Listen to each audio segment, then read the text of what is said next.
we are. We're back again. It's time. Welcome everyone to what we're right now still calling SideKick Power Hour, but I mean technically it's going to be SideKick Power Hours tonight.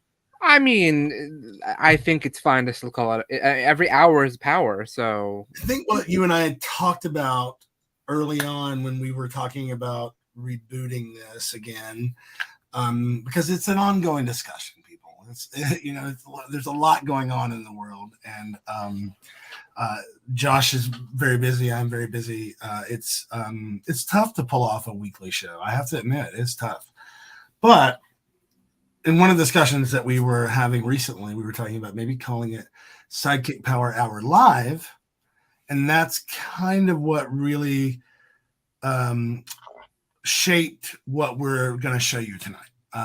Essentially, Psyche Power Hour Live is where you get to hang out with us backstage as we're actually doing lots of big chunks of the work, meeting with each other, talking about things, pulling up footage that we need to edit, making notes on edits, that sort of thing.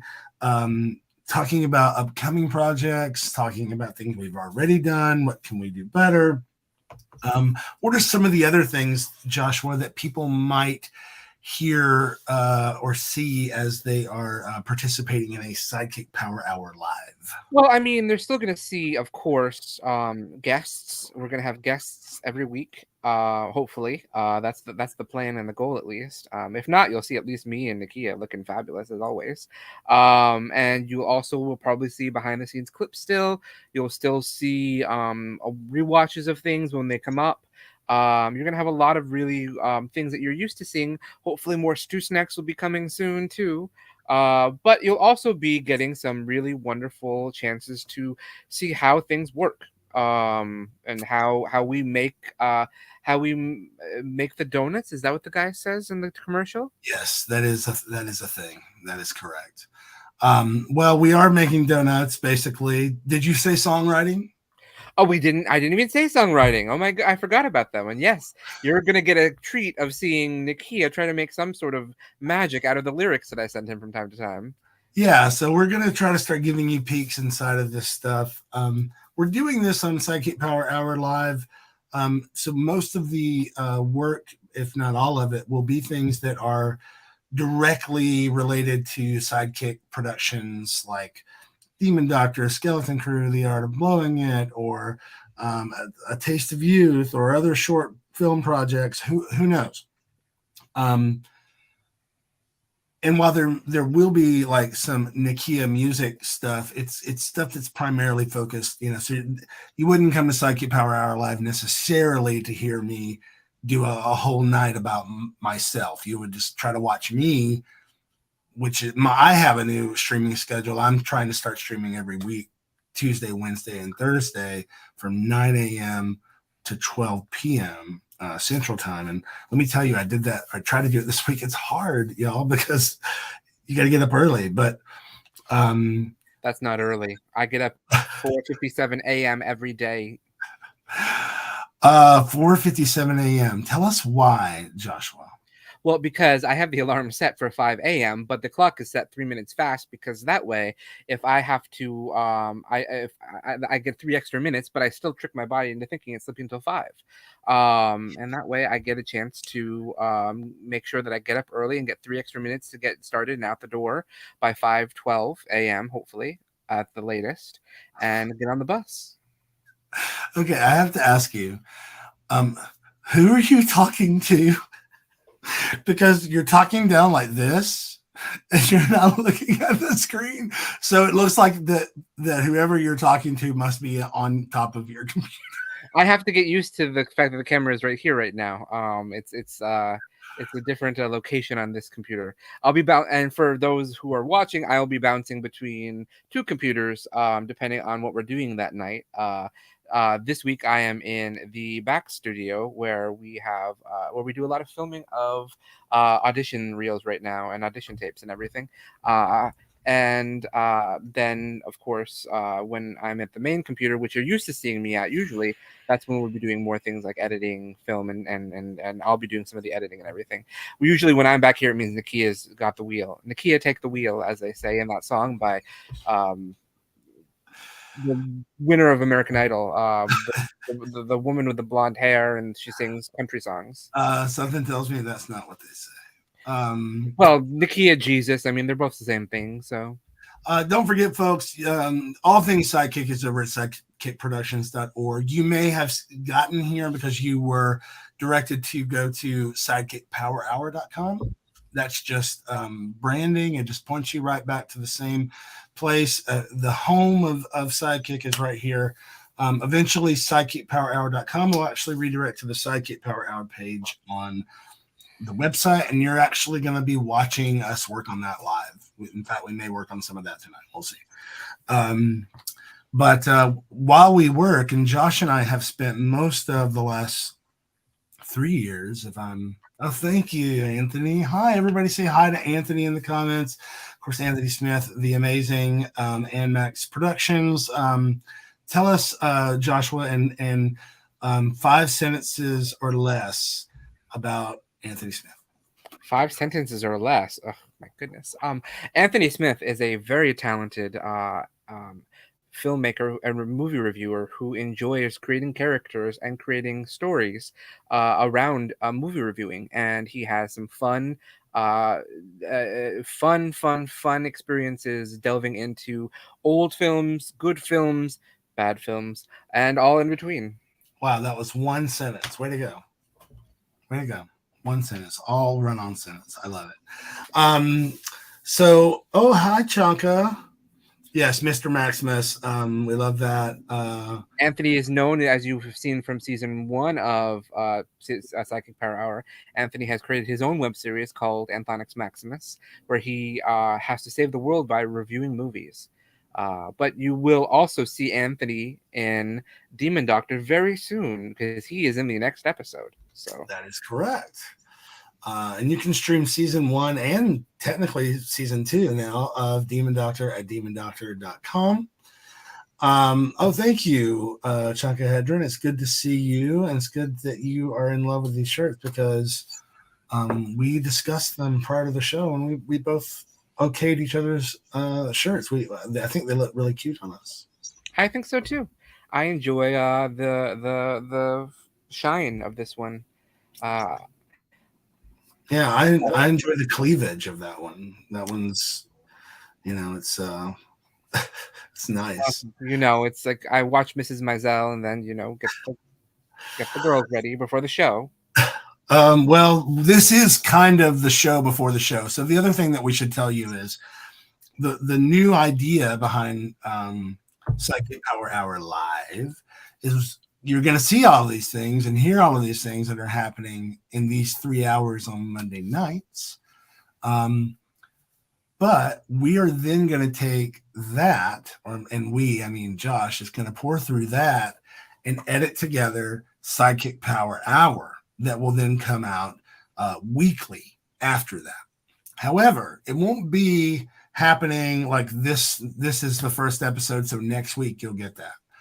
We're going to actually bank 6 weeks of episodes to give ourselves a buffer and lots of stuff to choose from, so that we can actually make a fun, serious show that we can also turn into, drum roll, a podcast. Josh, how many times have you been asked if you have a podcast? Usually I would say it was on average probably 3 or 4 times a week by you. So oh my God, the shit. That is super, super duper shady, and I love it. Although what's nice about, I don't know if you've noticed on YouTube makes your live streams into podcasts now. Yes. So that's one of the reasons that we, kind of are trying to go this route, y'all, is that it's kind of a no-brainer, right? We have guests on, we have central themes that we talk about. And the cool thing is about what's to come with Power Hour is we actually can go through old Power Hours and pull up little segments that we can now feature in the new Power Hour, as well as that will go to the podcast. So people who maybe weren't here for the night that we read Joshua's Valentine's Day Fork in the Heart. Fork in the Heart play. I couldn't remember the name of the play. Could see some of that again. Like you could still see it if you go look for it on the YouTube channel. But if you don't want to do that and you just want to wait until we start cherry picking some of this stuff, then it'll be coming on SideKick Power Hour, which I think is a fun thing to look forward to. I do too. I'm really excited about it, and I'm really excited about the idea that the other thing about we do these interviews on Power Hour, and Joshua and I, we've tried to follow like some basic formatting and topics and that sort of thing, but because a lot of the people we talk to we already know, especially very early on, our style of hosting and interviewing has kind of very quickly become almost more like just hanging out and chatting. So it makes more sense for our guests, like you'll see tonight, to come on and just hang out with us. We'll talk about a few things that we'll give them a few heads ups on, so they can prepare, especially if they have a product they're trying to push, or a show they're trying to get people to attend, or an OnlyFans they're trying to get people to subscribe to, whatever it is. And that will be there, but then the other stuff can just kind of happen naturally. And what we're hoping happens is in that time period, we start to see little bits that we can also take out into the Power Hour, video podcast is I guess what we're going to call it. Vlog, is that right? Kids, what are y'all doing today? I myself am a geriatric millennial. Is there?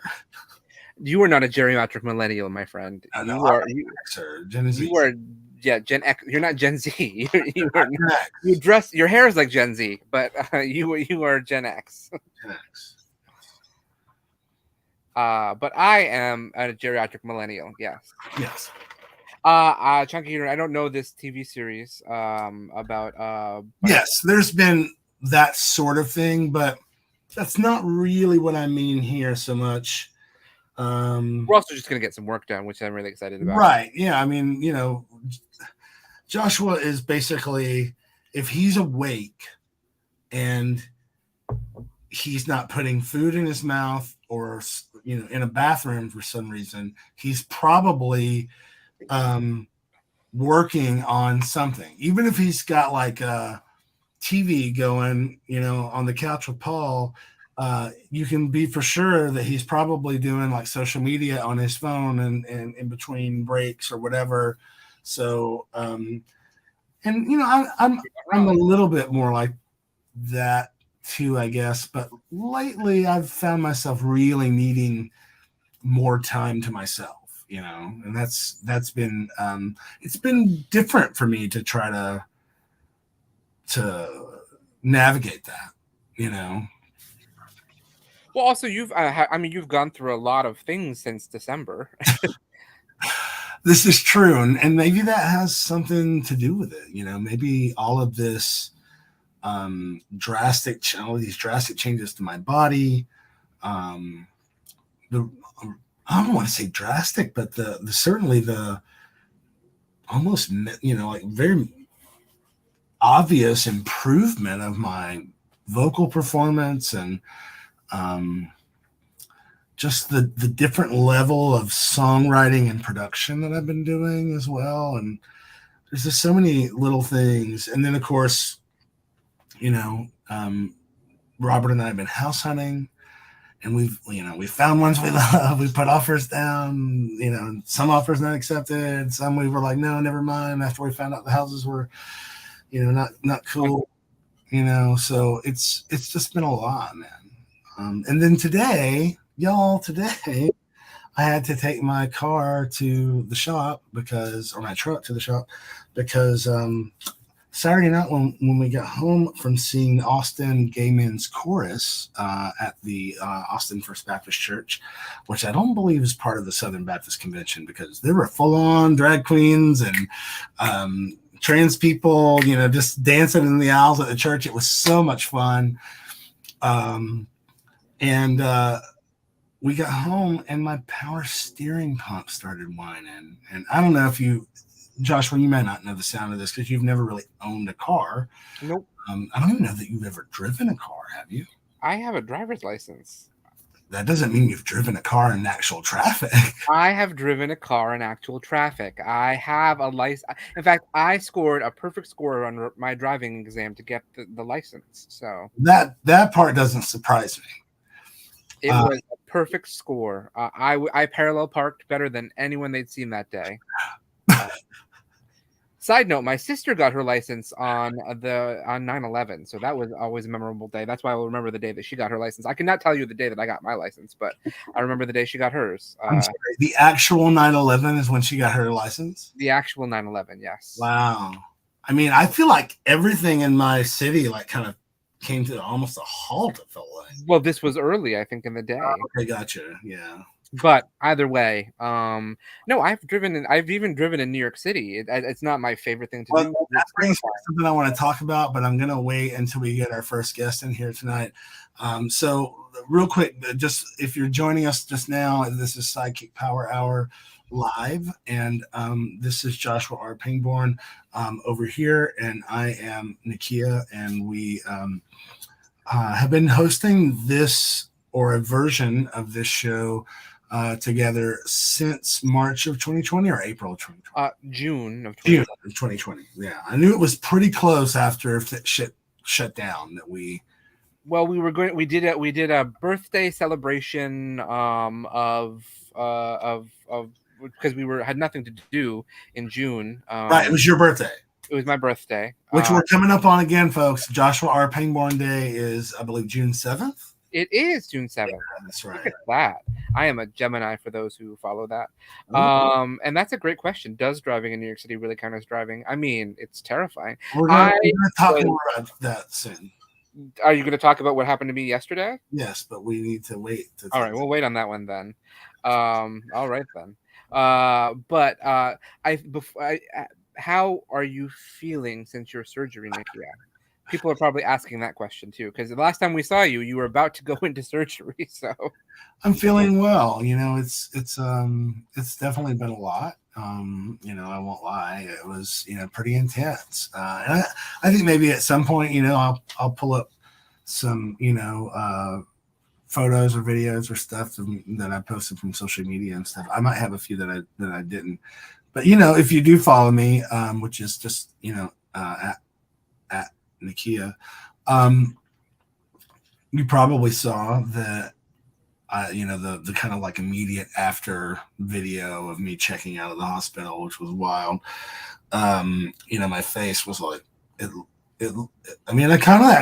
looked a little bit the same shape as your face. It did. No, you really did.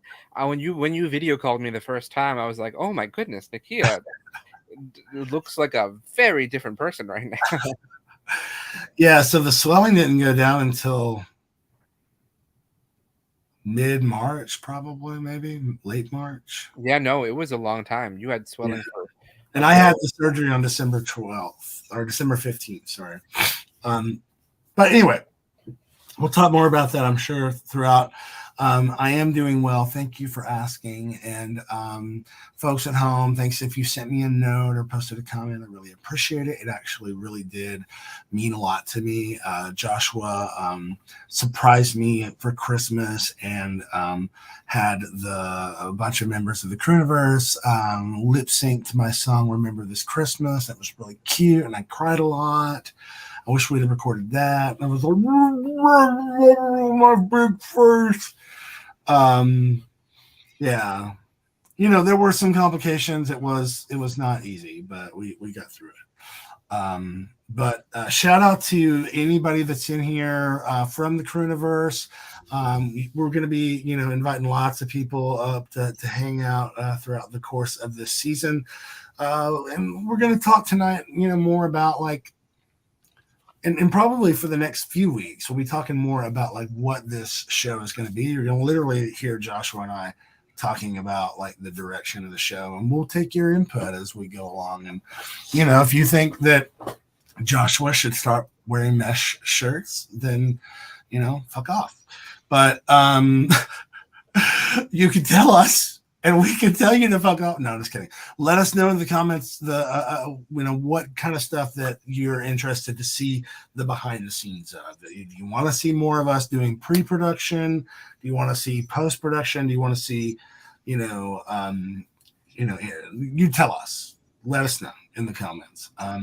We're going to start getting ready to bring in our first guest in just a moment. But before we do that, I wanted to take a moment to thank Josh for, just continuing to abide my crazy ass, super dreamer, very enthusiastic most days, highly susceptible to being unenthusiastic on other days. And then being willing to come back and do this, it really actually helps me to kind of keep things rolling and stay connected. And because we've been doing it for so long, it's definitely something that helped me during the pandemic for sure. And I definitely missed it. I could tell that I missed it,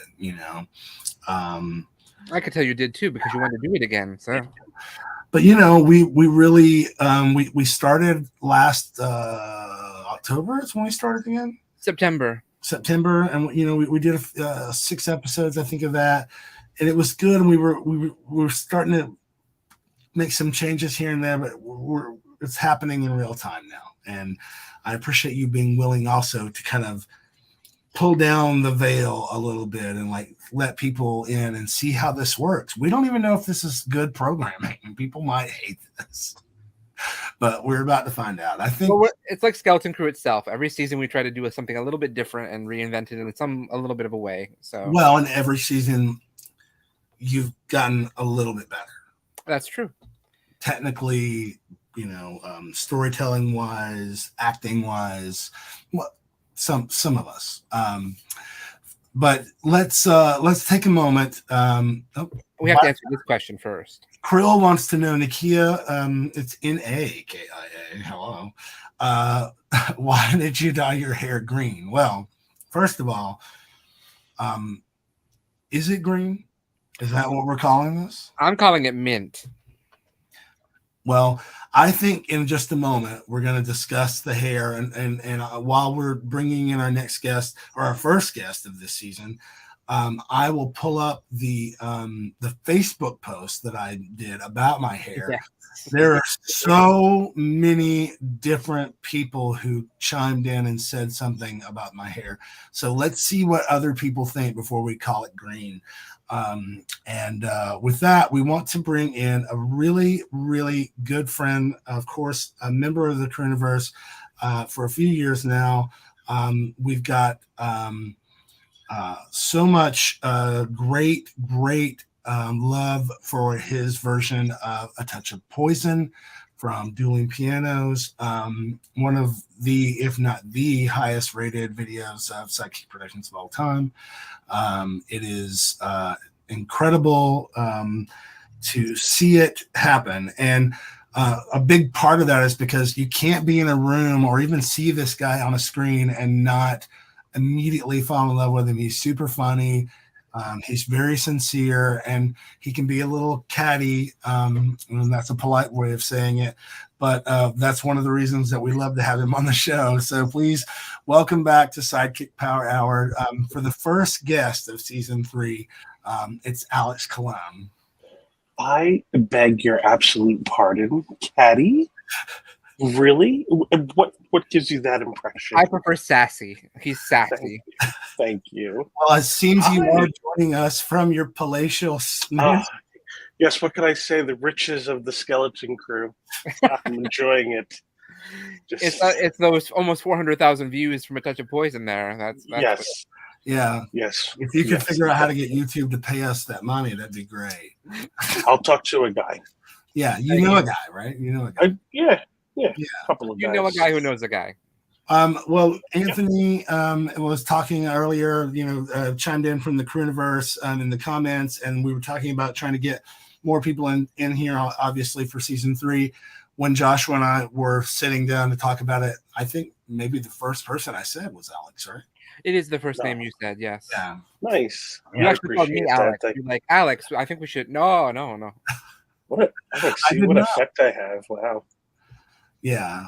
And then Josh had to remind me that I can't fuck Alex through the screen, and that it was just a show. And then I was like, oh, maybe we should get somebody else. Well, if that's all it takes, so let me rethink a couple of things. Do you sleep 16 hours a day, Alexander? I wish. I really do wish. I'm lucky if I get like 6 hours. That's a lot. 6 hours. Yeah. Wow. Yeah. Josh gets 4 hours a night, I think. 4 to 5. I'll sometimes do 5. It's hard out here for us. Yeah. You got to make magic, Nakia. Well, listen, when you are selling it on the avenue like that, you got to get down there early. I'll sell it wherever I got to. That's right. Well, it's been a minute since we had you on Power Hour. Joshua, remind me, when was the last time we had? Oh, look at this. Shameless plug. What a wonderful shirt. Yes, please. And if you would like to get one of those shirts, you can head over to sidekickproductions.org, or you can also head over to SideKickSupermarket.com. Yep, let me just type that in. Sidekick. Yeah, please go and buy them. I need to tune the piano, so we need all the money we can get. That's right. Come on, fork it over. Let's go. There's also a very exciting brand new shirt on there from Demon Doctor for anyone who goes to SideKickSupermarket.com. I think only one person all of the world owns one right now, and I think that's the Chunkahedron. Oh, wow. Very cool. Well, should I pull it up so everybody can see? I think you should pull up the shirt that the mysterious shirt. Okay, here we go. Designed by Matthew Teeter himself.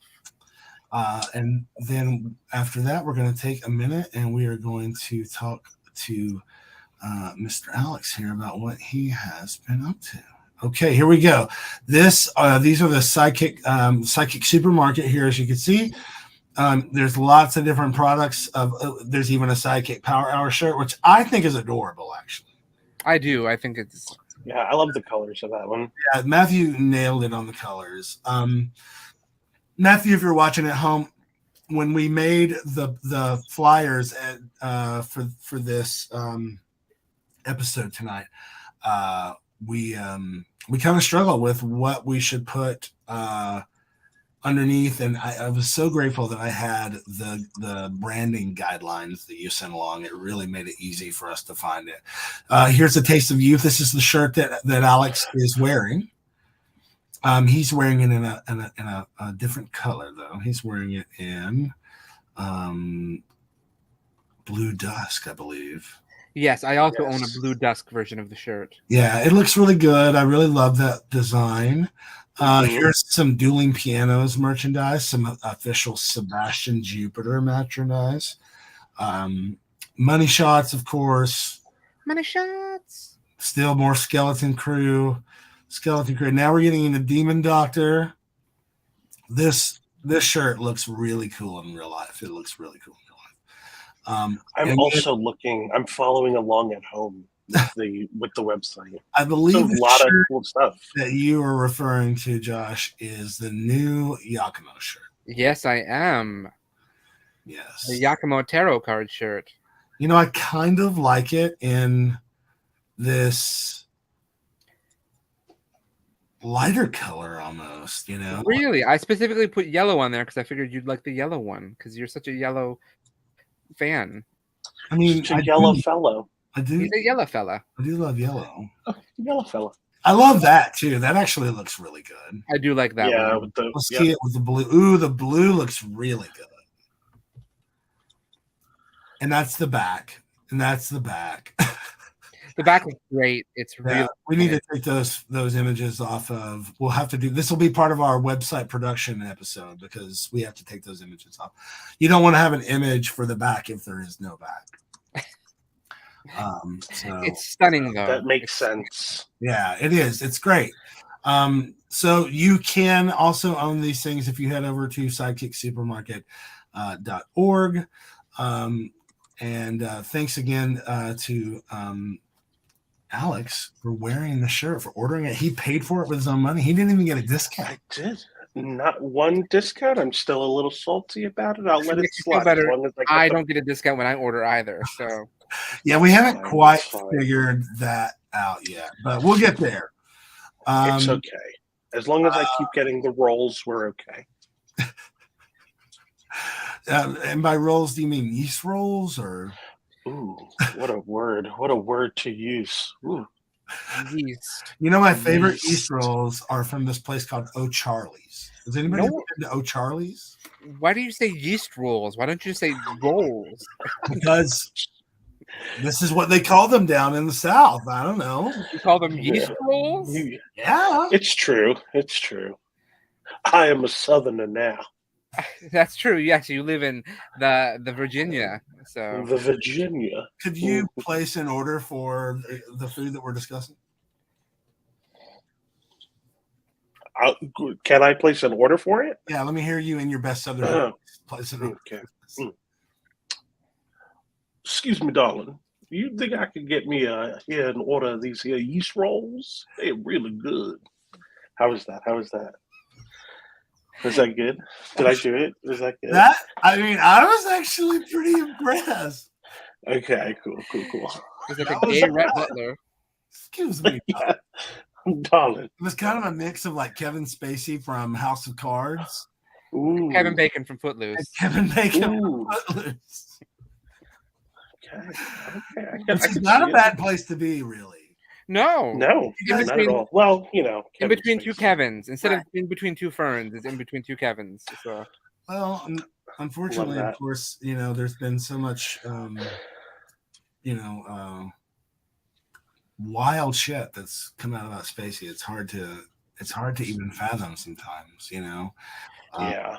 I was going It's to a ask you. shame too because his body of work is so good. I thought you were going to say something about his body.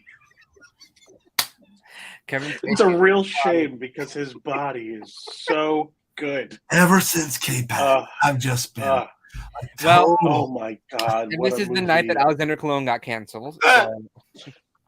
I know. listen. I know. That voice I did a minute ago was giving a little too southern.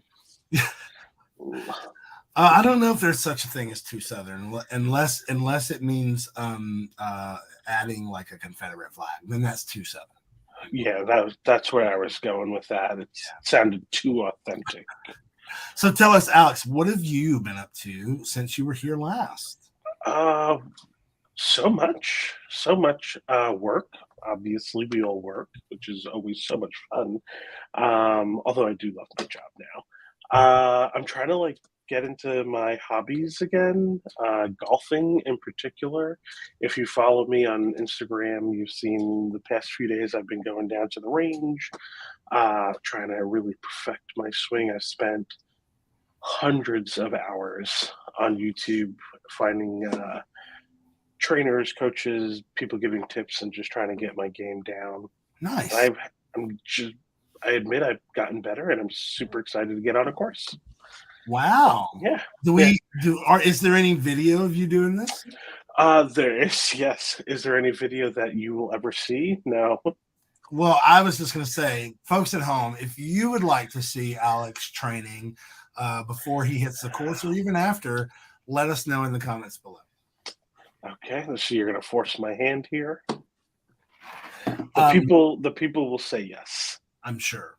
I want to give a special shout out to the folks who are members of the Crewniverse tonight.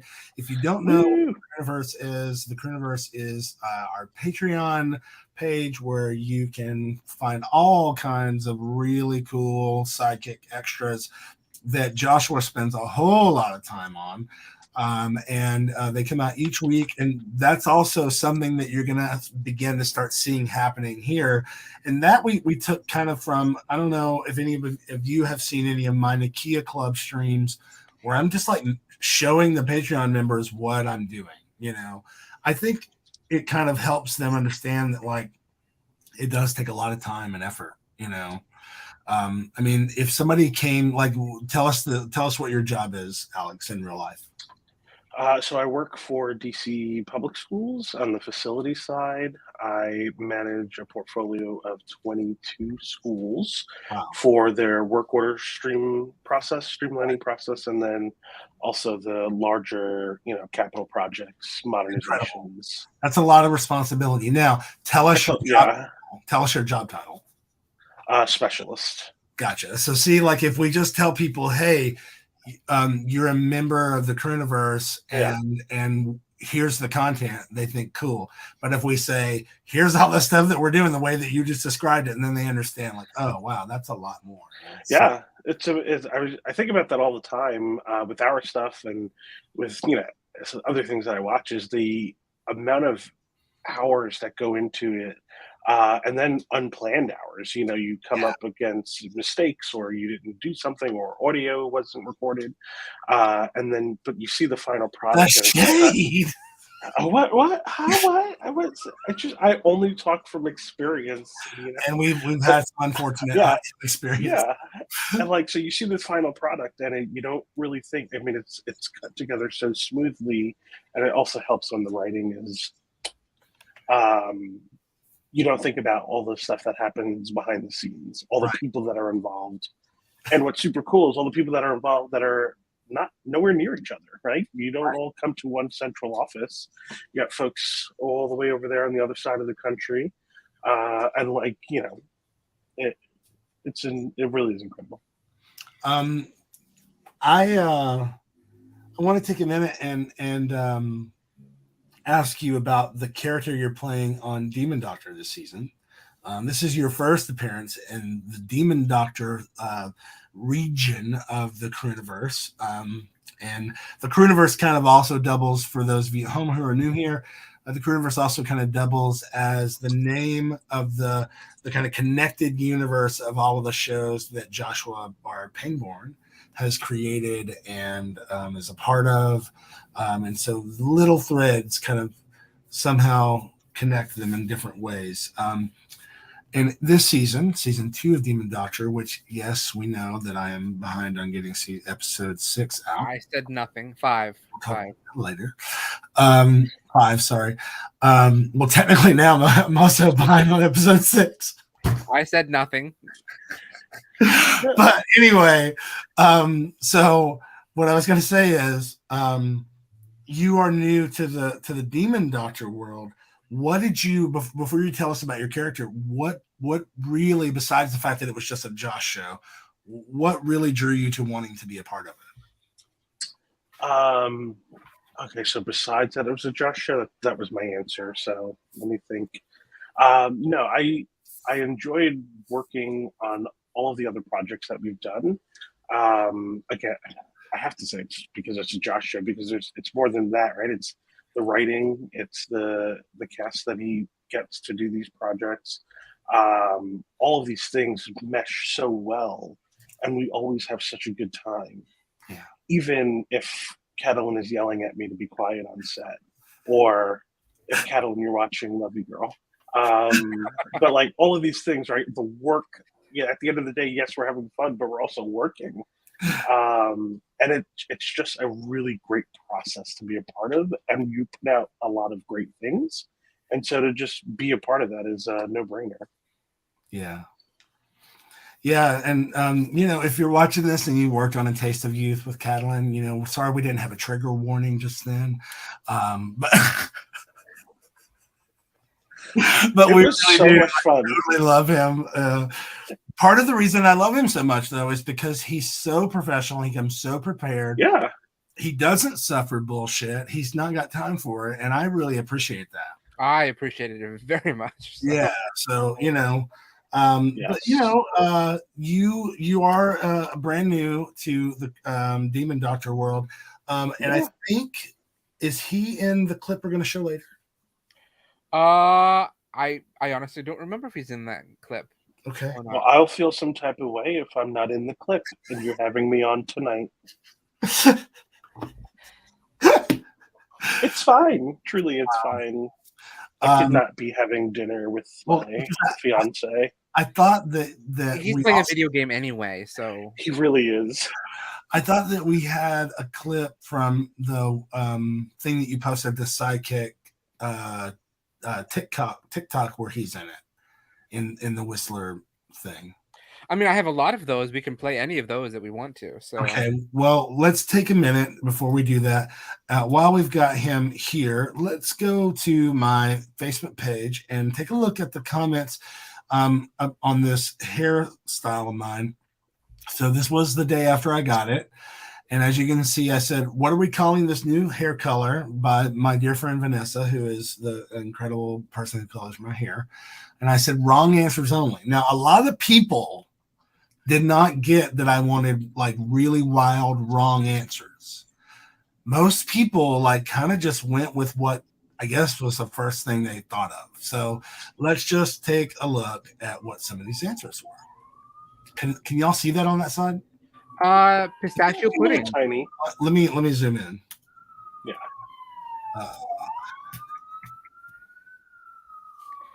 Ocean, sunrise, skies. Oh, what happened? Do a shot of you, I guess, in the tub.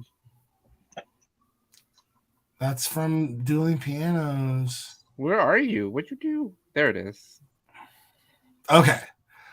So here we go. There's 213 comments. Now we're not going to go through all because I think I replied to everyone almost, I guess. Except for the one that we're seeing right now, Ocean Sunrise. Ocean Sunrise. Okay, I like that. Pistachio pudding. Andy's mint power bottom is probably that's one of my favorites. That's a good one. That's really, really good. And then you see my response. Kurt Ganem says, if Nirvana's first album was called Chlorine Dreamsicle instead of Bleach, which is what it was titled. I wouldn't know that. Of course you wouldn't. I don't even know who Nirvana is. Barbara just said it was perfect. So that was very sweet. Barbara, you're perfect. James Nagel took most people my age or younger won't remember this, but Selsun Green is a play on what, boys? Selsun Blue, dandruff shampoo. Dandruff shampoo. So he's saying Selsun Green, which that was pretty smart. This was an inside thing between myself and my friend Dana, who is awesome. Let's see. Oh, that's actually, I thought that was really cute. The Care Bear, Holly, of course. I'm from Wish Bear, of course. Everyone loves Wish Bear. Cold as Ice, of course. That's a Foreigner song, so that's my Lou Graham gif. Surfs Up. I liked Gumby. Oh, Gumby was a fantastic one. And that's Nick. Nick's I miss that Green. Cotton Candy. A lot of people said Cotton Candy. But one of my favorite gifts ever. Me too. It's one of my favorites. Peeps Green, which I love Peeps.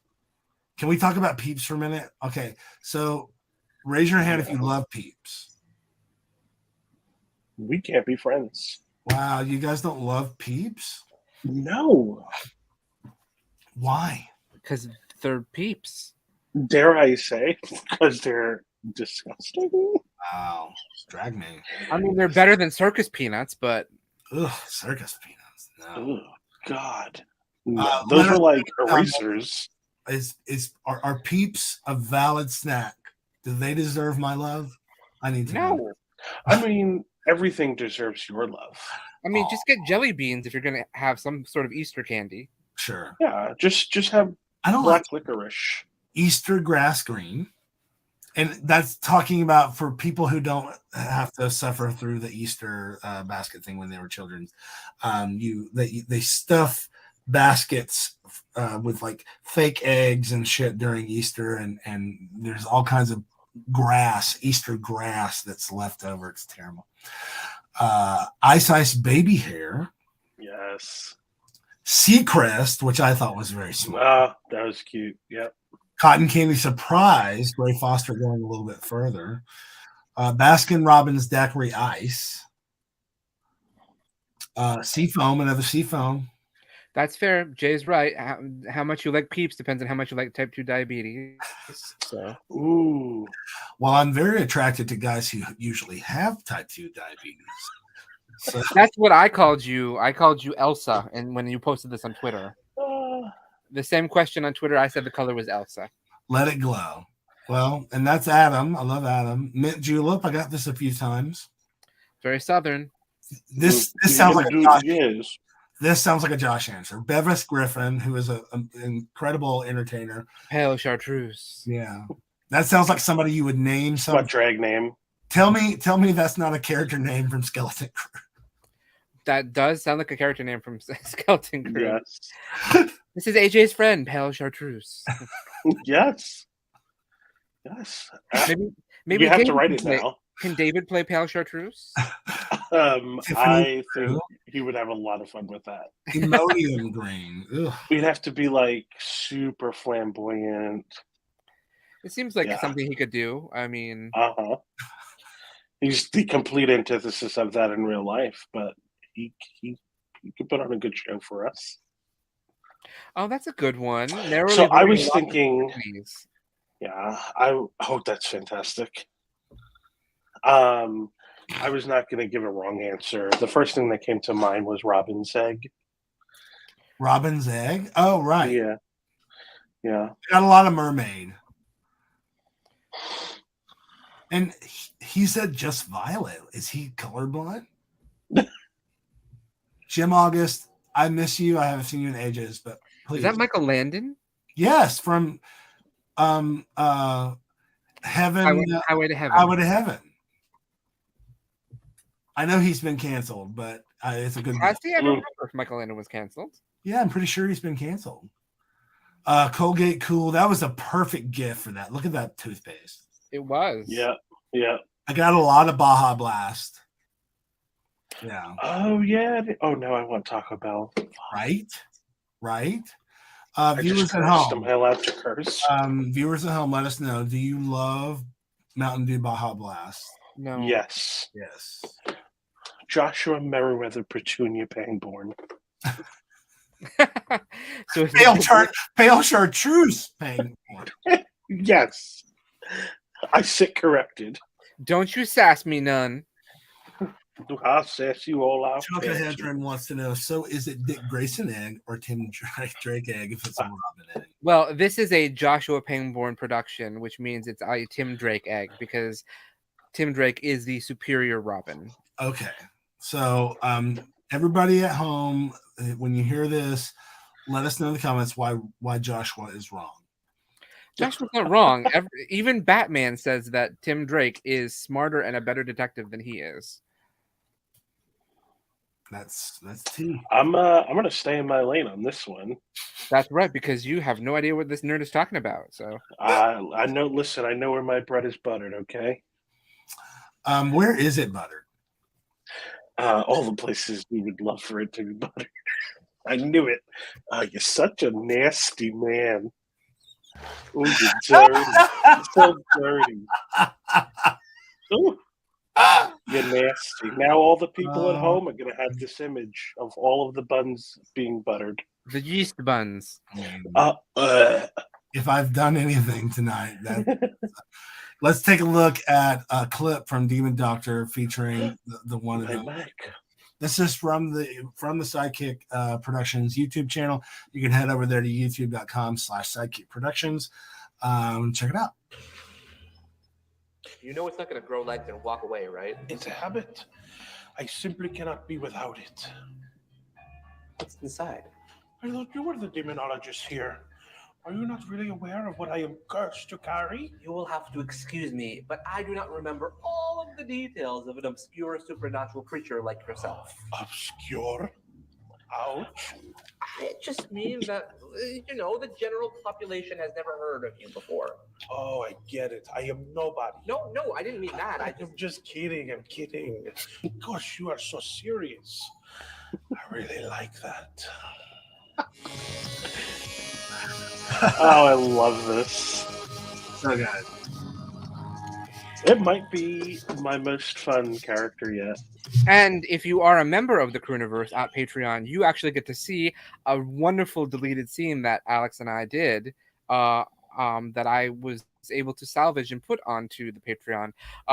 Audio-wise, the reason that Alex was joking earlier is that this scene did not have an audio recording done because a certain someone was pushing the button and didn't push the button. That certain someone was Paul? No, Paul was holding the camera. Oh, okay. It was another member of our wacky band of wonders. Ashley. No. Oh. Just keep going through them. Stewart. Wow. Alex, so we have seen you as Whistler. So tell us a little bit more about Whistler without giving away, any spoilers, obviously. Yeah. So I can say that the Whistler is a very emotionally complicated character. There's a lot of family baggage, pun very much intended. But I'll be here all week, folks. There's tons and tons of family baggage. If you are into this, mythical lore stuff, do your own research. It's a really, really great story, and very, very fun to try to portray that on screen. Love it.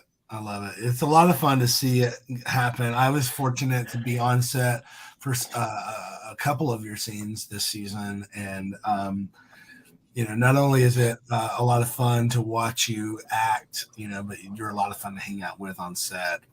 So Thank you. It's nice to have you around. I was very fortunate to get to be up there and be a part of it all. Sometimes I can't make it up there. I know that was a treat.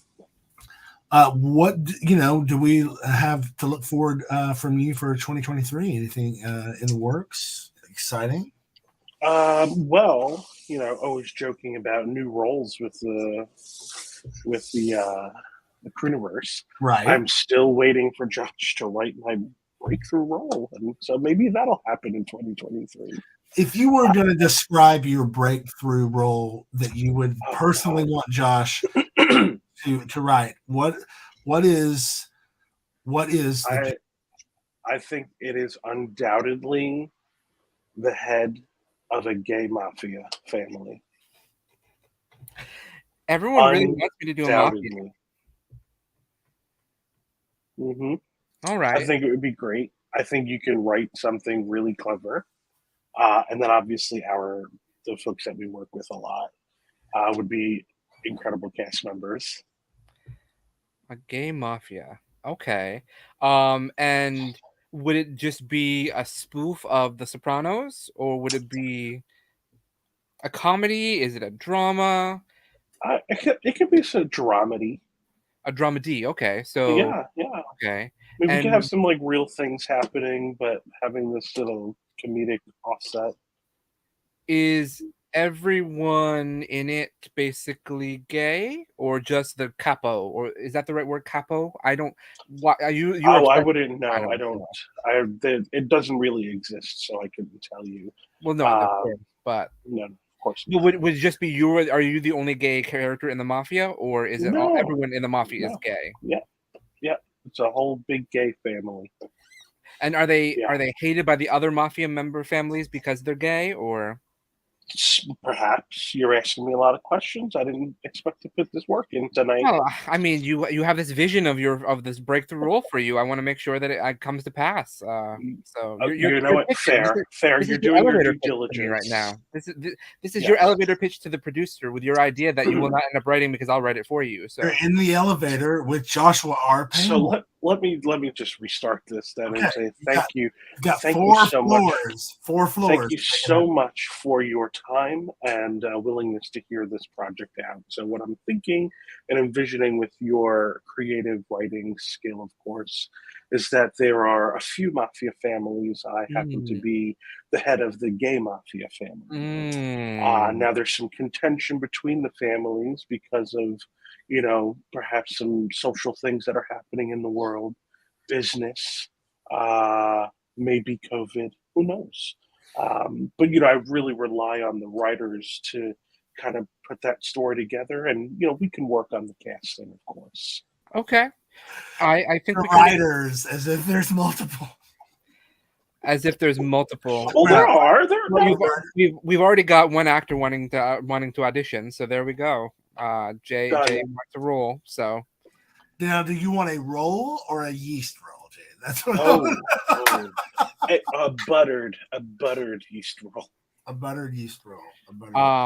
Although you say that in jest, we do have a project coming up where I am open to having multiple writers on the show. That is the nature of this project that we're going to be working on soon. So more on that anon, because that's anon. But wow. And then Anthonyx also wants to be in this Gay Mafia. So I don't think you can play gay enough, Anthony. I'm sorry. That's not fair. Anthony could definitely be I was the sassy one. Anthony could totally be a Gay Mafia member. Yeah, no. And listen, Anthony, he has one of my favorite lines in A Taste of Youth. So I think Anthony would be a good soldier. I think so too. So too, yeah. He'd be like a good chat commentary from Donny Osmond. Soldier of Love, like Donny Osmond. I don't know what that means. Or the cover by Sade. Let us know in the comments. The cappuccinos. The cappuccinos. Oh my God. Jason in Paradise says, call it the cappuccinos. Good afternoon, everybody. I'd like to welcome you to the Familia Cappuccino. Oh, it's perfect. It's writing itself, really. My name is Tony. I don't hate this idea. I guess we know what 2024's project's going to be. Listen, but what's happening right now is exactly what the new version of SideKick Power Hour is really all about, right? Is like trying to just take these conversations that we have. We would have the same conversation if it was just the three of us on set waiting our turn to shoot. Yeah. Well, I might not because I'll probably be busy making sure everything's running smoothly. But Nakia and Alex, and then also telling everybody else to stop having these conversations on set. I would. It's true. Or I'd say go outside in the other room and have this conversation. Yes. Yeah. But only if you're your lines at this point. I was going to say, if anybody needs a role in Cappuccinos, we have the perfect angry gay in Catalan. That's true. So he can be the Catalan gay. Catalan may be a good consigliere. Yes, I don't know what that means, but so your right-hand man. And Paul, I got a pop as you can't refuse. Yes. Hey, take a whiff of this, kid. Yeah, again, it's writing itself. Yeah. Do you see this as a movie then? We'd have to develop the story. Obviously, what are they fighting about? What are they fighting about? Right? You're too flamboyant. You're maybe there's some old school, the old school Italian thing that's like, we didn't do this in our day. Drag bars. That's what it is. That the other people want to shut down the drag bars, and you guys are trying to keep the drag bars up, and you're the gay mafia. Yeah. I mean, that's very, very important. So yeah, that's an incredible one because we're using those bars for legal things, of course. So this leads me to my next thing. I actually don't think that Catalan would be the best person for the right hand man. I think your right hand man should be someone who is also a drag queen and is kind of like a fembot almost, if we're going that route, got more of a body like David's or slimmer, and like kind of like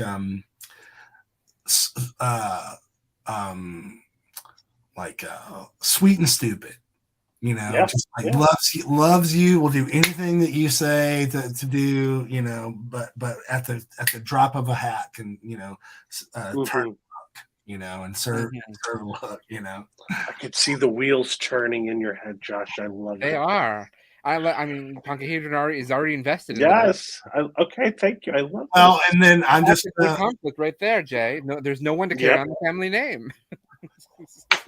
That's exactly right.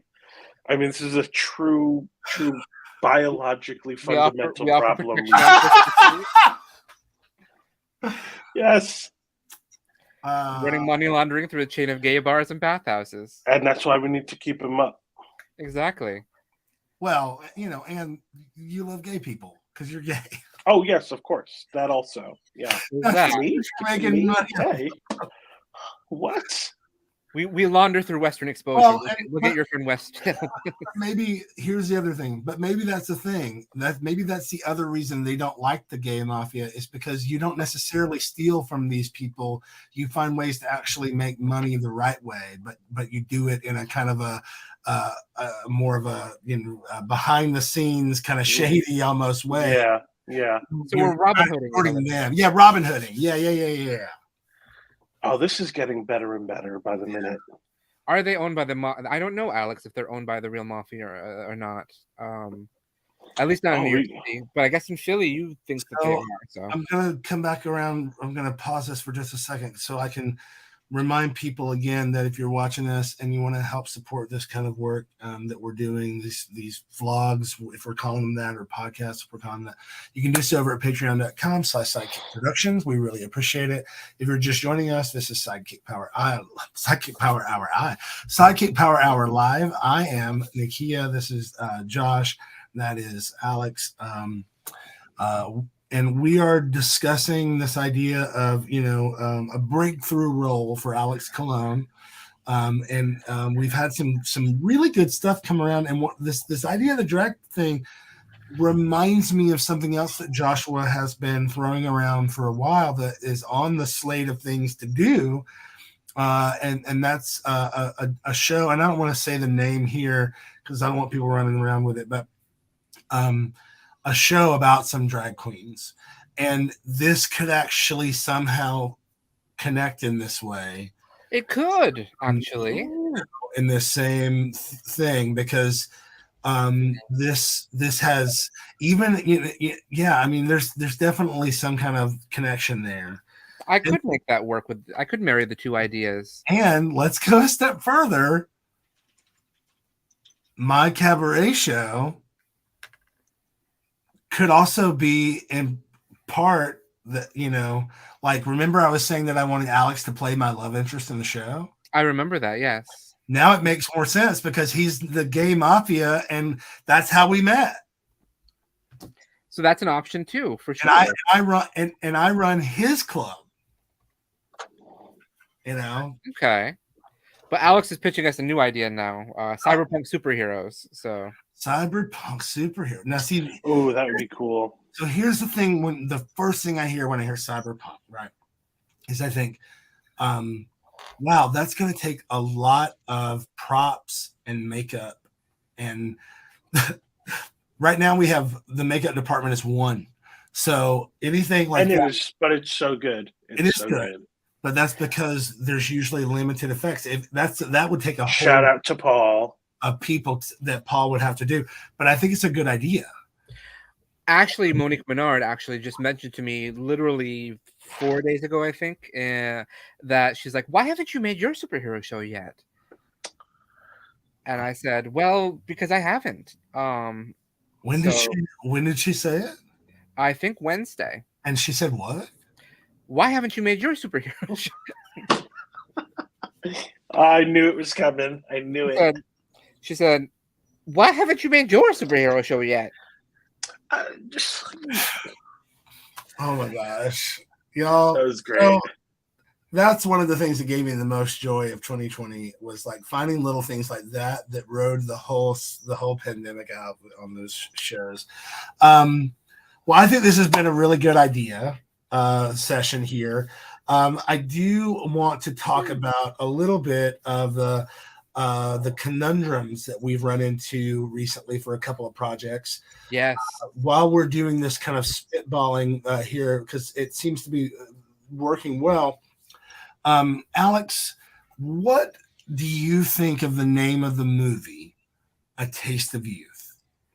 And be honest. Be honest.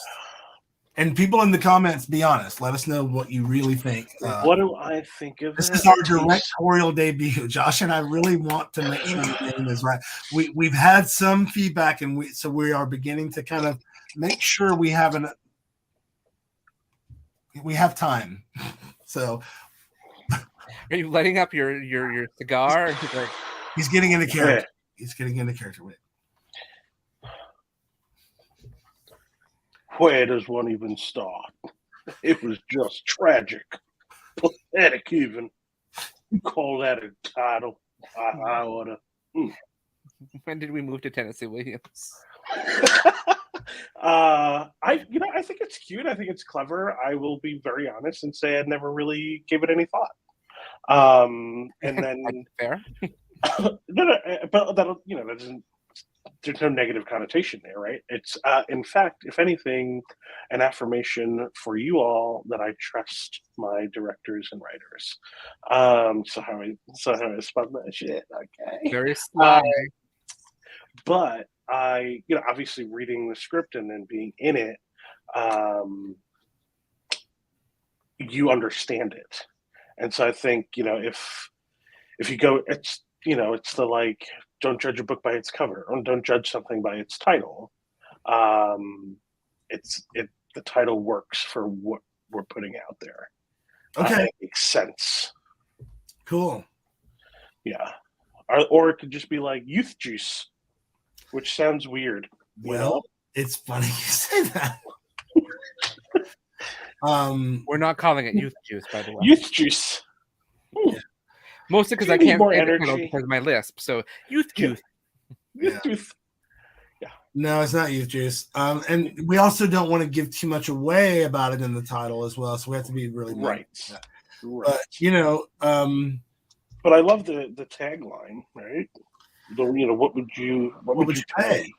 Right, and that's the tagline. Really is what kind of helps cement it for us. Yeah. And I remember people like Catalan even had a little bit of an objection, I think, to A Taste of Youth.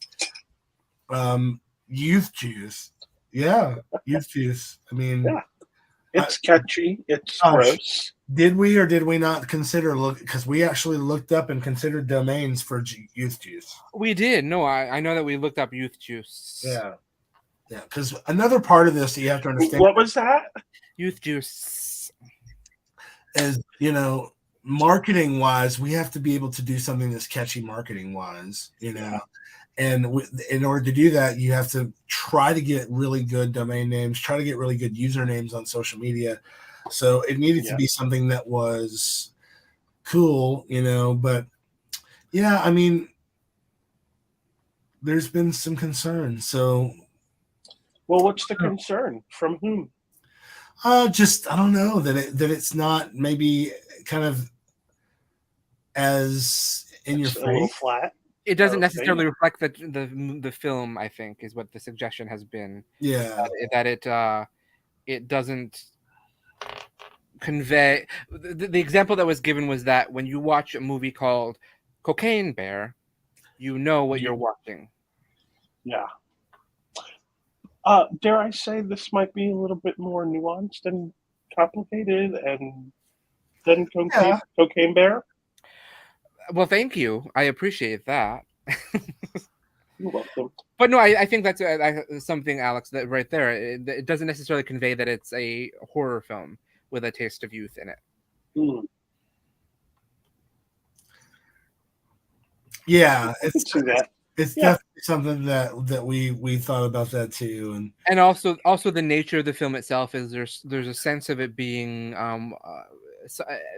tonally a little bit out of the exploitation era of films, which have a little bit more of a vivacious title, I guess is the right word. Mm-hmm. Not vivacious. Where's Ornacia? Not that vivacious. Different vivacious. Well, Okay. it's something to think about as you are out in the world. If you have a thought about it, tag Josh and I on social media. Let us know. We'd appreciate hearing from you. I still like A Taste of Youth, but I will say, because the movie's not out, obviously, and it's not been sent to festivals or anything yet. Soon, though. Knock on wood. I'm open to hearing some other ideas. And for those of you who don't already know, we haven't talked about this till we're blue in the face in the last season, or the season before even, is it is based on Wasted on the Young. So we could just stick with Wasted on the Young. So it's something, and Wasted is very horror, so, and it's easy to kind of market it, I think. A Taste of Youth, we really thought about like different wild ad campaigns, especially because you guys don't even know the original storyline. It's not even you, Alex, know the original storyline about how it all would have come together. There was originally like a whole business built around this fucking this movie that would have been wild. So anyway, that's a whole nother night's story. Yeah, I need to hear this now. Once it comes out, that we're working on, and I'm going to ask Josh to take the lead. Josh, tell him about a similar situation we're having with this other project. Well, this is you may not have ever heard of this project yet. So you haven't, because I haven't ever mentioned it anywhere except to people like Alex and Nakia. But we're working on we wanted to do something that was a little bit different this year, partially because we're in post-production right now on A Taste of Youth, or whatever we end up calling it. But right now we're calling it A Taste of Youth, or A Toy for short in the acronyms. But we're in post-production on that. We're in post-production and releasing of Demon Doctor Season 2. So we have some time on our hands, but not a lot we can't just jump right into Skeleton Crew Season 6, or we can't just jump right into Demon Doctor Season 3, because we've got some stuff going on that we can't devote a lot of time for. But knowing me, I have a lot of energy, and I don't like to just sit still. And is that what we're calling it? We're calling it. Well, we've got my gift from youth. Got a lot of youth juice. I've got a lot of youth juice in it. So basically, I thought of, I have this idea that's been percolating in the back burner of my head, and we are going to be releasing our first anthology series, where essentially every episode will be a singular story, but tied together to come up with to tell a larger narrative of some sort. And this is what I was talking about earlier when I said that there will be a few guest writers as well. And I will announce some of those later, but that's the magic of this series, is that it allows me to bring on guest writers, because the stories are very self-contained in a larger narrative. So that is the very fun and exciting aspect of this show. Now I wanted to go. I want to come up with a name for it, because essentially, if this works and we want to continue with it, we will do other anthology series going forward. So sort of like American Horror Story, in every season of American Horror Story has a subtitle. So American Horror Story NYC was last year. American Horror Story Double Feature was 2 years ago with the mermaids and the aliens. 3 years ago was, I think, Apocalypse, and then 4 years ago was who knows anymore. But there was a lot of that's what they do. They do American Horror Story, blah blah blah. So I have the blah blah blah, and I will announce that some other time. But I need the blah blah in order to get the blah blah blah. All of this is making me think of Arrested Development. Blah blah blah. Well, I don't know if anybody gets that reference. Oh, I've seen Arrested Development. I saw everything up until they put it on blah Netflix, blah, and then Netflix was special. So, yeah. So basically, we're trying to come up with some sort of blah blah for what to call our anthology series. And Nakia and I and a couple other people have been batting around some different names. We're trying to find the right name that captures what we're trying to do. I'm trying to get queer and horror in the title. The very, very initial one that I came up with, which we're not going to use because there's too many things that are called this or variation of this, is Queer Fear, blah, blah, blah, blah. Queer Fears of Colons. That is not what the title of the movie is. Of me. Queer Fears of Colons. Sounds Reminds like me, a I am so conservative. sorry, Alex. I just remembered. I That left. my last name was Colón. Oh, sorry. No. I left out Colon. the accent on your O on the promo graphic. It's fine. It's So fine. everybody has been confusing you for Alex Colon. So I'm sorry. It's fine. It's not anything I haven't dealt with my entire life. It's okay. Chaka Hedron says season 2 could be 2 and 2 anthology. What is? I don't get it. It's a reference to Two the Fast and and Furious two. movie. The Too what? Fast, Too Furious. Oh, you guys, Two and Two Anthology. I've never seen a movie Fast. I feel like Alexander How many? Colón- They have 47 of them. About to have Absolutely 10th not. one. No, No, even Vin to Diesel? your No? surprise, mayhaps, no. I don't go out of my way to watch them. If they're on, but I'm not paying attention. I have And only now seen when the I go to the very first movies one. and I see the previews for the new one that's coming out, I literally sigh, the deepest sigh from the depths of my being, Oh. and say to myself, really? But it Another has one? Jason Momoa in it. And I love that journey for her. We've do. loved this journey that you've given us this evening, Alex. It's been so fun having you here. It's been a lot of fun. Yeah. Jay is suggesting sidekick in the title, which I didn't even think of, but that's an interesting idea. Okay. Sidekicks It Queer just be Fears. side- We could call it that. Yeah. Sidekicks Queer Fears. That doesn't really roll off the tongue. That's a tongue twister. Well, as Maggie likes to say, I like to give lots of tongue twisting lines to people. So, well, you could do something like I like that. You know, one of the things that we've talked about doing is like kind of doing a more sexier sidekick thing, and sometimes we have thrown around the phrase sidekick after dark, and yeah.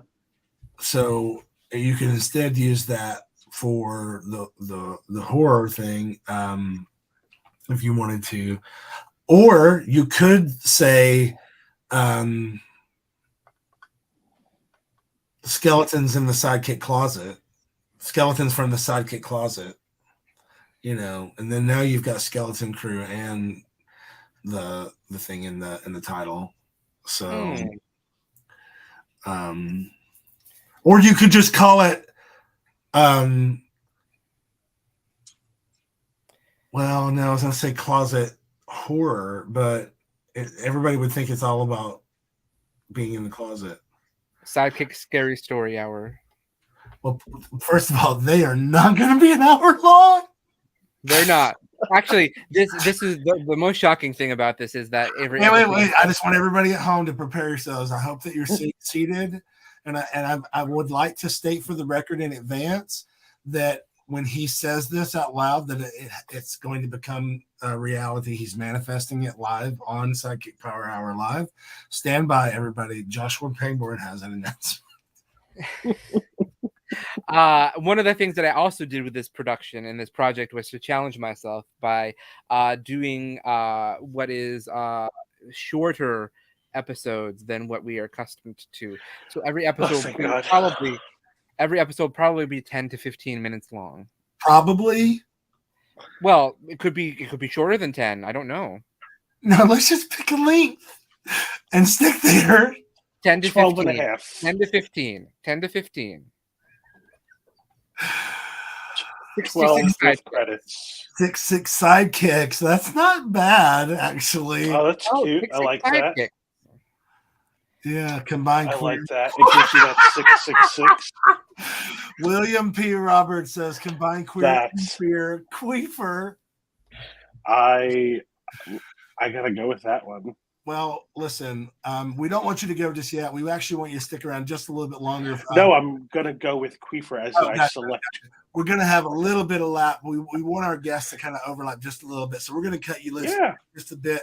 But if you can stick around a little bit longer, is that cool? I absolutely can. Yeah. But before we do that, we're gonna watch a quick trailer for season 5 of Demon Doctor. I'm gonna get our little banner rocking. So season two of Demon Doctor.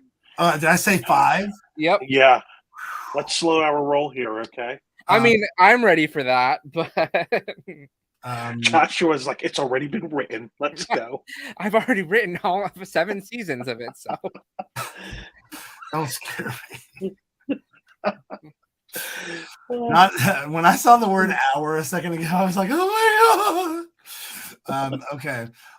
We'll be right back after this message. This is SideKick Power Hour Live. Thanks for being here.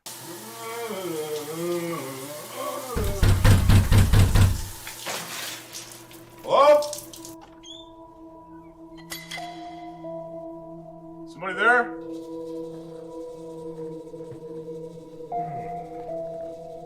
Hey. Who are you? Harvest? Yes, this symbol is on every single victim. So it's vengeance you seek. Nothing about this is fine! People don't just randomly kill. There has to be a pattern here. I screwed up big time! I can't find an answer about the scissor slasher, and I can't find an answer about what I am. That was not my turn. I trust you. This is terrifying. But fun? Right. Okay, so maybe I embellish a thing or two on immortality. With love as well as with magic. There is always a price.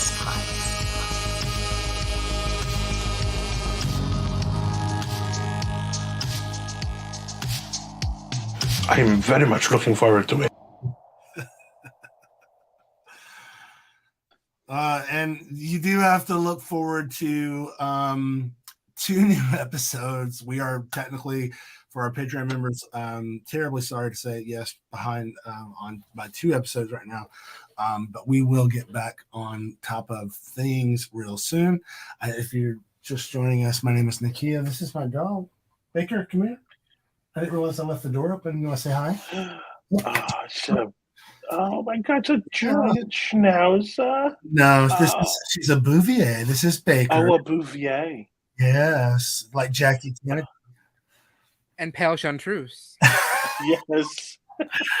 Baker is she just turned 4 in April 26th. She's a baby. Can I have a kiss? Can I have a kiss? Can I have a kiss? No, thank you. No. Yeah, let me come on. No, you gotta go this way.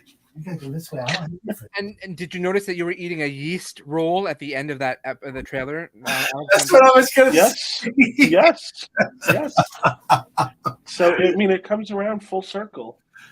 This is what I mean. It's cleverly written. It was all done on purpose. It was, absolutely. We scheduled that yeast roll because I knew that was going to come up tonight. So 2 years ago when we filmed that, oh my God, 2 years ago, wasn't it? Oh my goodness. Has it been 2 years? Yes, I'm pretty sure it has. Oh my God, where is the time? Man, listen, it's yeah, because last year we filmed The Taste of Youth. So that's right. Yeah. Oh, wait. Yeah. Wow. Well, so we are going to bring in our next guest, but before we do that, I want to play a little trailer of theirs because you'll see in just a second. This is really cool. So we're excited to have them on the show again.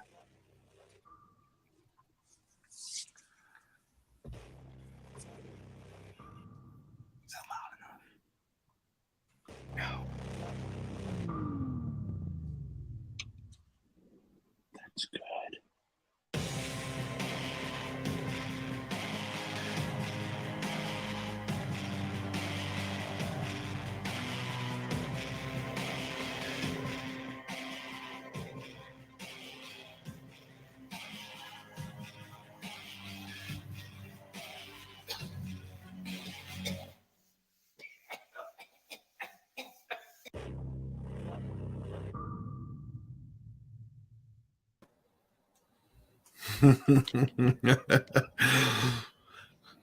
Hi, Nakia, you're muted. It's Nakia's first day on Zoom, so I said it's John Hernandez. Hi guys. Hi, John. Yeah, and so most folks probably know you from being Stan the Mechanic and being a super awesome horror host. But tonight you're joining us as John Hernandez, which I think might be a first for you on Power Hour. Yes. Yeah, I think so. I think this is the first time. Yeah, and of course you know Alex Colón from the Crewniverse as well. Of course. Both of you do have parts in A Taste of Youth. And you got here a little bit on the tail end of what we were talking about earlier. We were discussing that, you know, there's been some folks that have commented that have seen the film that they thought that A Taste of Youth maybe wasn't the best choice for a name for the film. And so I don't know who would be more qualified really to answer this question about a queer, fat positive, sex positive horror movie name.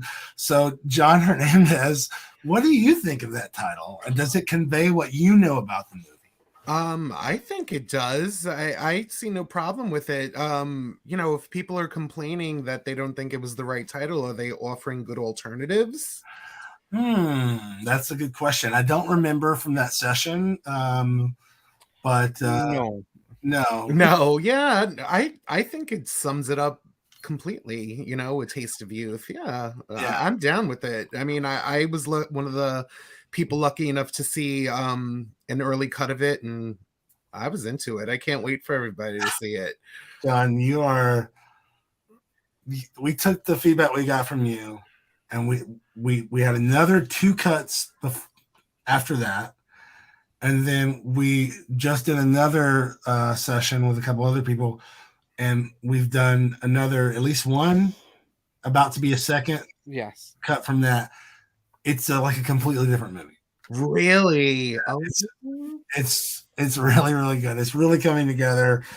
It's really, really nice. You know, like, this is our first feature, so we really wanted to do this thing where we, like, I like to, one of my mottos in life is like, live in consultation. Like, I don't know everything, but, you know, like, if I know somebody that knows, then I'm going to ask. Now, you can argue like, oh, but you can get it on Google. There is nothing that compares to asking someone who's actually doing that. It's a friend that's willing to give you that information. So it is something that we take very seriously for this process too. So I love that you guys are open to it, because it's hard. Like, when you're putting your art out there and stuff, like, I know, you know, it could be a tough pill to swallow sometimes, you know, when I was looking for feedback on Stan and stuff, but it's the right thing to do ultimately. But I don't know, you know, I love the cut I saw. So if it's improved upon that, I'm super excited. And you now have more of a role than you did before. Obviously, you know that, and we don't want to expend too much on that live here, but it is definitely a different movie, and it's I'm very proud of it. You know, after meeting the last 2 people we worked with on a couple of things around the movie, each time I left feeling re-energized about the movie and about the whole process, and really even about making movies. Making movies is fucking hard, y'all. You know, like, and every movie professional that I have shared with that we've shot our movie basically at 11 days straight is like, you know, like, even, well, first of all, they're all union, so they don't have to work that many days in a row, but 11 days straight is really intense, you know. So is camping. Sorry, I had to. Sorry. Okay. Well, anyway, thank you for the feedback on the title, John. We wanted to have Alex hang out for just a little bit longer, because now that there's 4 of us in here, I wanted Joshua to retell, and especially because there's 2 New Yorkers that are here. Josh, tell us what happened to you yesterday. By the way, has everybody seen Guardians of the Galaxy? Okay. No. I'm the only one. Okay. Well, Josh was going to see it yesterday. Josh, tell us what happened. Josh was going to see Guardians of the Galaxy yesterday. He was in a car with 4 other people driving down to the Alamo Draft House in Brooklyn from his home in Queens. There were 5 people in this car, and most of them are probably large persons. We were all healthy sized individuals. And so we were in the car driving to Alamo. It should be about half an hour to get there from my place. And 4 hours later, we were still in the car driving to the Alamo Draft House in Brooklyn. This is 3 miles from my home. What's happening? Why? What happened? Apparently yesterday was something called the 5-borough bike race. So yep. Oh man, we sat athletic skinny bitches. We couldn't get off the BQE. You know what I say? Run them over. We couldn't. There was car, but we waited almost 2 hours just to try to get off one exit. We couldn't. That's how long the line. That's how slow the line was to get off the exit. Wow. We were waiting 2 hours to get off an exit. We waited 2 hours to go less than 0.3 miles. Oh God. And then I would have gotten out and I would have walked. Yeah. Well, we could have. I mean, This sounds like a horror show. It was. Yes. Actually, let's take a minute. How could this be some kind of horror story? Where would you take it?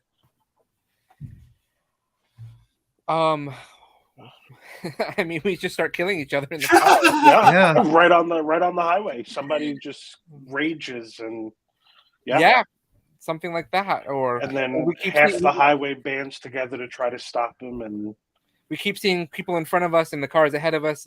There's like explosions of blood in the windows, and like, what's going on in there? We're just gonna sit in the car, and then eventually it keep coming closer and closer. We realize that there's some sort of murderer and blowing everyone up or something. I don't know, something like that. Oh my God! It was ridiculous though, because when we finally moved to the left lane, because the left lane was moving. The left lane was moving, so we finally moved to that one after 2 hours of waiting to get off, and we just drove. We got to where the exit was. There were like 5. Now this is a 3-lane highway, the BQE. There were like 5 lanes of cars trying to get off this exit. Oh my God! It was. Wow. If we had waited, we would still be there probably. So it was ridiculous. Unreal.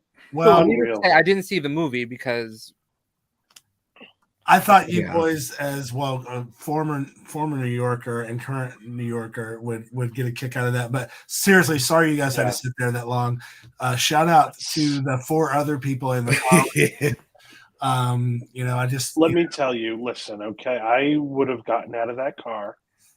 I would have still loved you as a friend, and I would have walked away. Yeah, I would have gotten on the subway and went home like maybe an hour into that.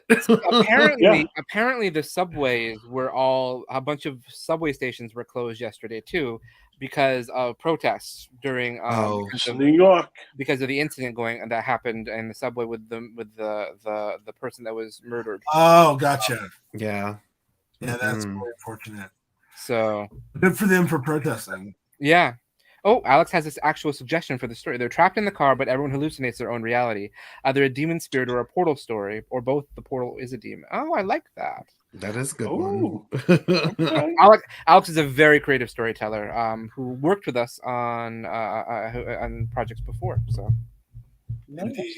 Indeed. Well, speaking of people who work with us on projects, Alex, thanks for being with us tonight. And of course, thanks for having me. Yeah, absolutely. We really, really appreciate it. And bye, everyone. Love everyone. Come support us. Buy all of the merch. There's your Instagram up there. If you wanna follow like weird memes that he posts about work.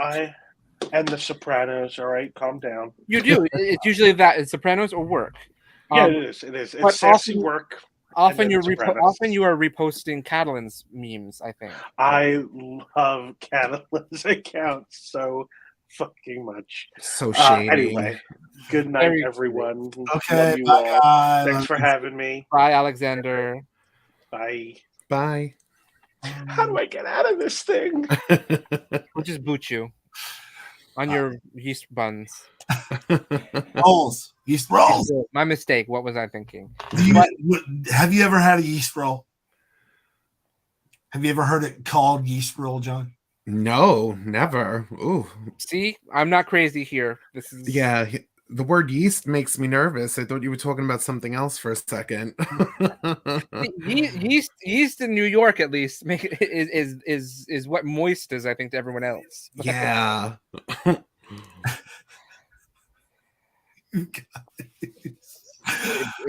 me see if I can find a little trivia here for you. Yeast rolls? About yeast rolls. In the meantime, John, tell us, there's some news that you've shared with the world recently, and for the folks at home who might not know that news, why don't you fill them in on one of the reasons that we invited you on tonight as John Hernandez instead of as Stan the Mechanic? Yes, well, honestly, I'm not looking like Stan too much lately. I let my natural hair color come in, and Stan is much younger than I am. But but he's still around. Lately, I've taken over the editorship of Bear World magazine, so that is my daytime job now, and it's been really exciting and fun and challenging. And our May digital cover just came out on Friday. And it's our art issue, so we're featuring a few different bear artists from around the world. Our cover man is Mr. Vincent Keith of Mascular Magazine. They've been running their digital publication for 10 years, and it's all artistic nudes from artists all over the world. And the photography is very beautiful, and they do different themes every month. And it's, it's a celebratory expose of the masculine image. So I would definitely check that out. We also talked to another artist named Santiago Delgado from Finland, who's doing new and exciting work with sculpture. We talked to Ben from the Darkest Cub Studios, who I met at TBRU this year. And I was really impressed with his talent. He can take a photo and sketch it out into a comic book character within something like an hour. And he was only charging like $25. And I was like, oh, we need to check this out. And we also have an interview with Dominic Burgess, who you guys have seen him on Feud, Betty and Joan, and he's been in The Flash. He's been in a lot of different things. It's Always Sunny in Philadelphia. And the big announcement that we had was that we are throwing, in honor of Bear World's 10-year anniversary, the first annual Bear World Magazine Awards, which will be held in New York City in October. And we announced two of our special awards. We're recognizing Ali Lopez as the Bear World icon, and we are recognizing Adam Rodriguez Route of World Bear Weekend as our trailblazer. And we announced all our categories. We're going to be doing Best Bear Bar, Best Bear Event, Best Bear Representation in the Media, et cetera, et cetera. And we'll be announcing all those nominees later on in the month. So lots of exciting stuff happening. So unfortunately, Stan had to take a bit of a back seat because I got to pay the bills. He works hard for the money. Yeah. But he'll still be around. I'm in the process of redesigning his look and costume because thank you to all the bears out there. I love you so much. And they love him, and they love him when he's showing lots of fur and lots of skin. So I'm going to give the people what they want and redesign the costume to be a little bit more flirtatious. Well, I have a suggestion for you. I say that you also go with your natural beard because it's super sexy. You think? I've been playing around with that idea. I don't know. I know I established him as a haired brunette, but I guess from an Elvira perspective, you kind of have to keep that, Kind of. But I guess I could kind of do what I want, right? I mean, I could just write it into the storyline. Yeah.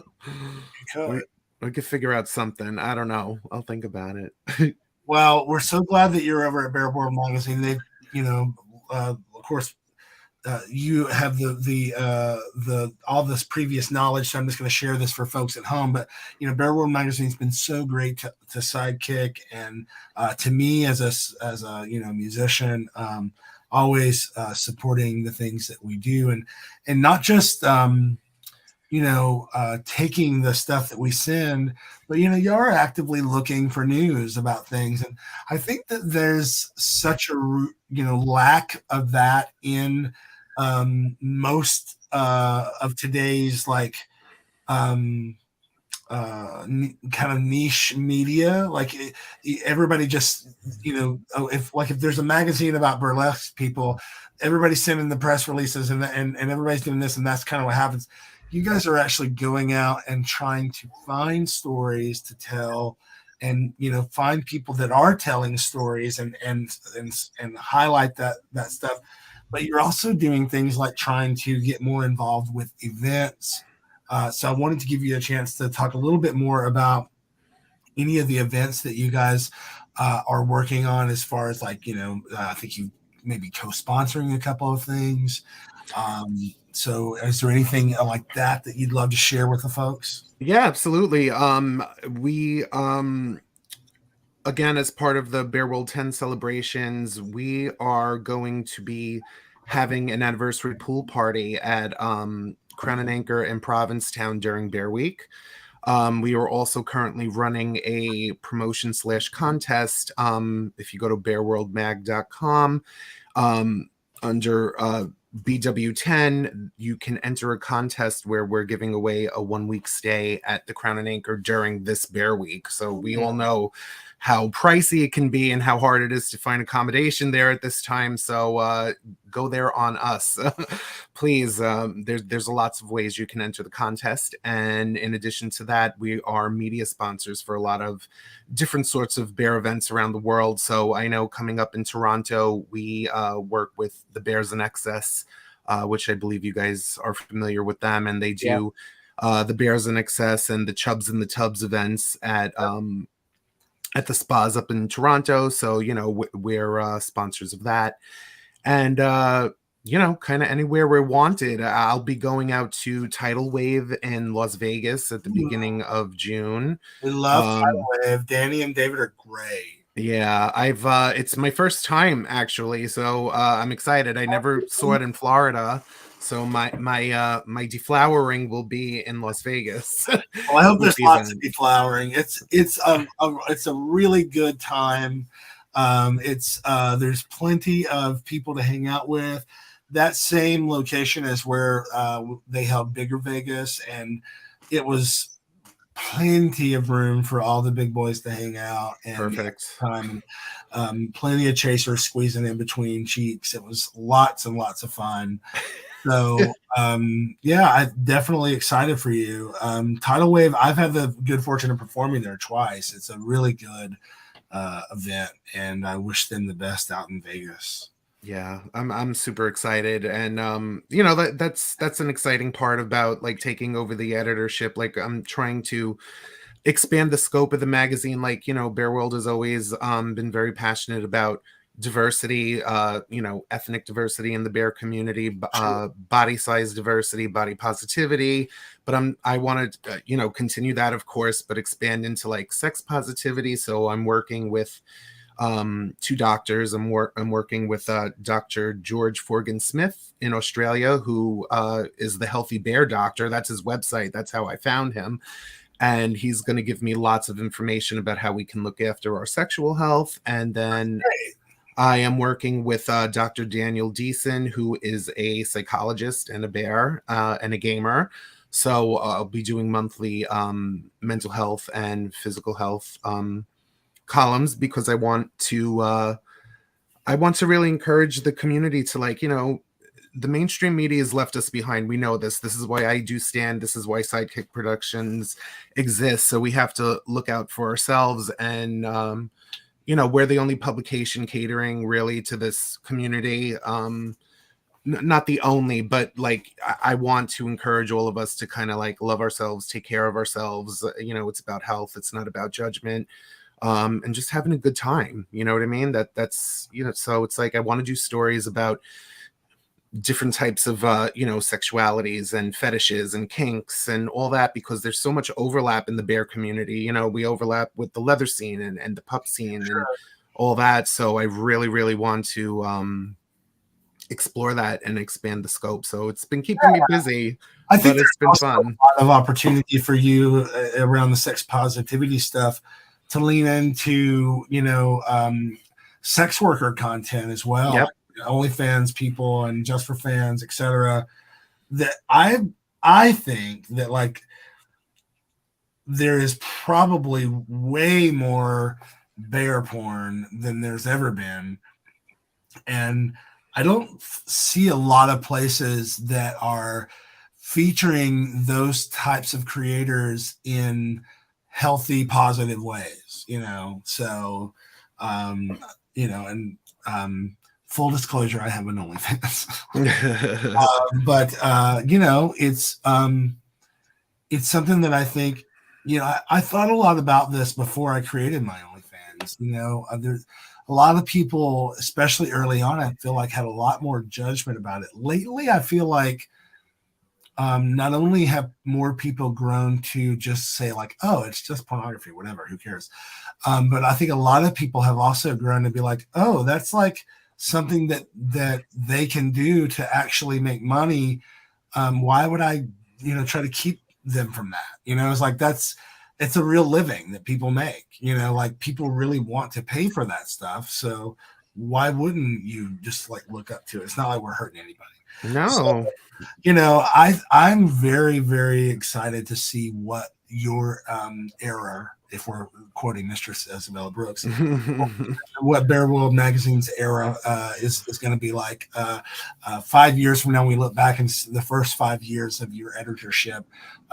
What is that going to look like? I'm really excited for you. Oh, well, thank you. I appreciate that. I kind of teamed up with I don't know if you guys I'm sure Les K. Wright, who wrote the Bear Book 1 and 2. Mm-hmm. He just released an autobiography called Resilience, so I spoke with him about that, and he is doing something called the Bear Project Reboot, so I'm going to be working with him on that too. Wow. I don't know what the ultimate goal is, but he and a group of gentlemen who I'll be meeting with next week, virtually at least, they're continuing to document the growth and the expansion of the bear community. So, they want to team up with me and Bear World Magazine because, we've been around for the last 10 years. And so in our archives, there's kind of like a, I guess the history of the bear community for the last 10 years. So, I was just like, I'd be honored to take part in that. So we'll be working with them. And I totally agree with you in terms of sex work. At the Bear World Awards, we're going to do best bear adult performer, best bear adult site. So we're definitely embracing that, and we're going to find ways to cover it. So yeah, it's that's a really interesting thing I've never thought of, John. When you say adult performer and adult site, if instead of referring to it as porn, more people refer to it as like adult content or whatever, I wonder how that would, and if that's having any effect on people's mindsets about it. I think everybody has kind of like this Boogie Nights persona or idea about porn, that it's this, old school, the way it used to be kind of thing. And I'm sure there's plenty of, exploitation going on in parts of the world still that's terrible, but not the kind of thing that I think certainly appears on OnlyFans, which has like really strict rules about stuff like that. So right, it's adult content, it's adult sites, and it also kind of helps, I think, in this fucking age where people are trying to like constantly conflate this idea that because we're queer that we're indoctrinating children, or because drag queens read to children that it's some kind of indoctrination or whatever. I think having that adult part in there is actually really healthy, and we should do it more often. Yeah, I mean, there is a negative connotation for whatever reason to the word porn, which is silly. I mean, I've always said, as a young, queer person, the people in our community I looked up to most were always the porn stars and the drag queens. I mean, I always found them fascinating because they are very free with themselves and expose a part of their personalities and bodies that I don't have the courage to do. It's something I always wish I had, like, you know, so I always admired them. Like, I mean, definitely, you know, I'm at the meet and greet, honey. Like, it's like, you know, and people just need to cut it out. We watched the Drag Isn't Dangerous telethon this weekend, and you know, I have like 30 hours left to watch it. It was fun. They did a great job. They raised $500,000. It's fantastic. Wow. Yeah, you know, just it's so ridiculous. Drag brings like such joy and color, and I don't know, it just makes the world a better place. And that they're trying to villainize it and demonize it it's not surprising. It's just, you know, ridiculous. But yeah, it really is. And the it's ridiculous on the one hand, and then, you know, like today I was chatting with a trans man on Scruff, and within the first 4 or 5 messages backward and forward about, you know, what do you do, where are you from, you know, that kind of stuff, they replied and said, you know, oh yeah, you know, I have some clients that have moved out of state, and I'm going to take the opportunity and follow them because I don't feel safe here anymore. Oh man. And that, you know, that is really, really scary, you know. So I really, really hope that more people will hurry up and turn 18 and actually vote, and we can see some change in this world, because it is high time that these old ass bigoted, hateful ways die out. Like, we can't move forward as a society, I think, until these people and those things just kind of like fade away. You know, we have to move towards what's next, and what's next is like universal acceptance, because it's really what we should have been doing the whole time. Yep. Yeah. So, you know, they're terrified. They don't want to go with what's next, but luckily, organizations and like Josh's and publications like Bear World Magazine exist to tell these stories, that people are real human beings behind these, you know, whether it's makeup or, you know, as RuPaul says, everybody's, you know, born naked and the rest is drag, whether it's bear drag or girl drag or boy drag or whatever it is that you're doing. Behind that is still a human being with a heart and soul. And you guys are really helping in that area. And I'm so grateful for that. Thank you. Yeah. We wanted to talk to you about some horror movies. I'm going to let Josh take the lead here. Josh, you had a couple in mind that you were going to ask John about. Normally, folks at home, we might ask Stan the Mechanic this. And if you want to know more about Stan the Mechanic, you can do so at stanthemechanic.com. Or if you want to go to Bear World, you can do that right there, bearworldmagazine.com. Or bearworldmag.com. Yeah. Which I like better because it rhymes with fag. But is that why they did that? But Josh, what were you thinking? Well, I mean, the most recent one I've seen is Evil Dead Rises. What did you think of it? I really enjoyed it. I love that it's an update. It's an expansion of the mythology. It was gory, but I felt like they could have taken it a tiny bit further. Like I was really into that whole cheese grater scene, and I flinched every trailer. Yeah, I flinched before, like she picked it up and then it was just like one scrape, and I was like, you know, we could, like, whereas in every other Evil Dead movie they really, really go over the top with it. So I enjoyed it. I love that it's the most successful of the franchise. It definitely means we're going to get another one, but I very much preferred the remake that came 10 years ago to this one. So I just watched that again because I hadn't seen it since the cinema. And I appreciate it. I guess it felt like more of the same with that one. This one, it was such a different location, and it was such a different it was I think it was just a different location. It was this claustrophobia, being trapped, this amazing way of, they made it so they were trapped in this apartment, because I'm like, well, so they're trapped, how are they going to do, because when and you don't see that in the previews at all. You're just like, they're in an apartment, they'll just leave, go somewhere else. But no, they can't, because it was so wonderfully done. And the thing that just is going to make me love this the most is that title credits shot. Oh God, epic. That title credit shot was just gorgeous. Beautiful. That opening was incredible. Yeah. The whole thing, like, I mean, like, I loved it. Don't get me wrong. I'm just saying, if I had to compare with me, it's like the horror movies I love the most are the ones that really like freak me out or make me very uncomfortable.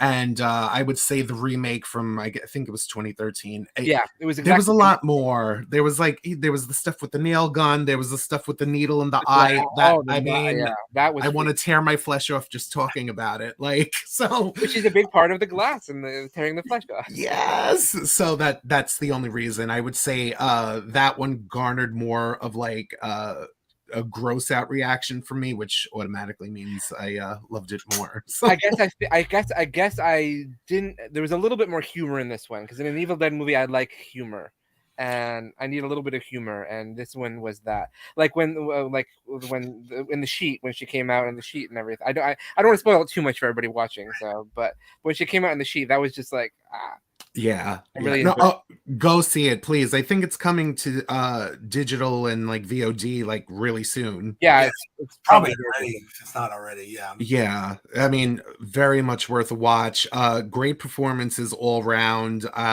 Did you like, I don't want to blow that either, but you know Bruce Campbell's there, right? Yeah, like and I love when they do fan service and put Easter eggs in. That don't hinder the movie or draw away from the movie. Exactly. Yeah. Exactly. And I think it was really creative how they expanded the world and the mythology. Like, you know, why it takes place in Los Angeles and where it takes place is really epic. Like, so yeah, no, very, very much enjoyed it. And you're right, this one does definitely have more humor. It's got more of the camp value that like Ash versus the Evil Dead had. No, because I feel like that was really, really zany and over the top. That was campy, yeah. But you know, this was definitely funner than the last one. The remake was definitely a lot darker, but yeah, I like. Dare I say, this one to me felt a little bit closer to like feeling like Raimi had a little bit more like influence on it, you know, just because of that. I did enjoy it.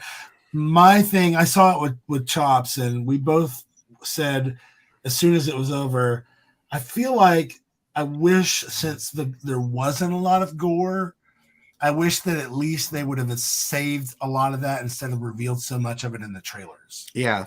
Like it was one of the first movies in a long time that I left going, God, I wish I'd never watched the trailer for that, because there were so many moments that I had already seen in the Red Band trailer that I thought, God, I literally have a text where I said, dude, if this is what they're showing us in the Red Band trailer, imagine what it's going to be on the screen. Yeah. It just, you know, we have the one scene that was the big, you know, blood kind of shining moment, you know, and everything else was just kind of there. I mean, it was scary. Don't get me wrong. There were some really scary parts. And as somebody who mixes audio and as a musician, you know, and songwriter, the way that they used the records was incredible. The audio was mixed incredibly. The sound effects were incredible.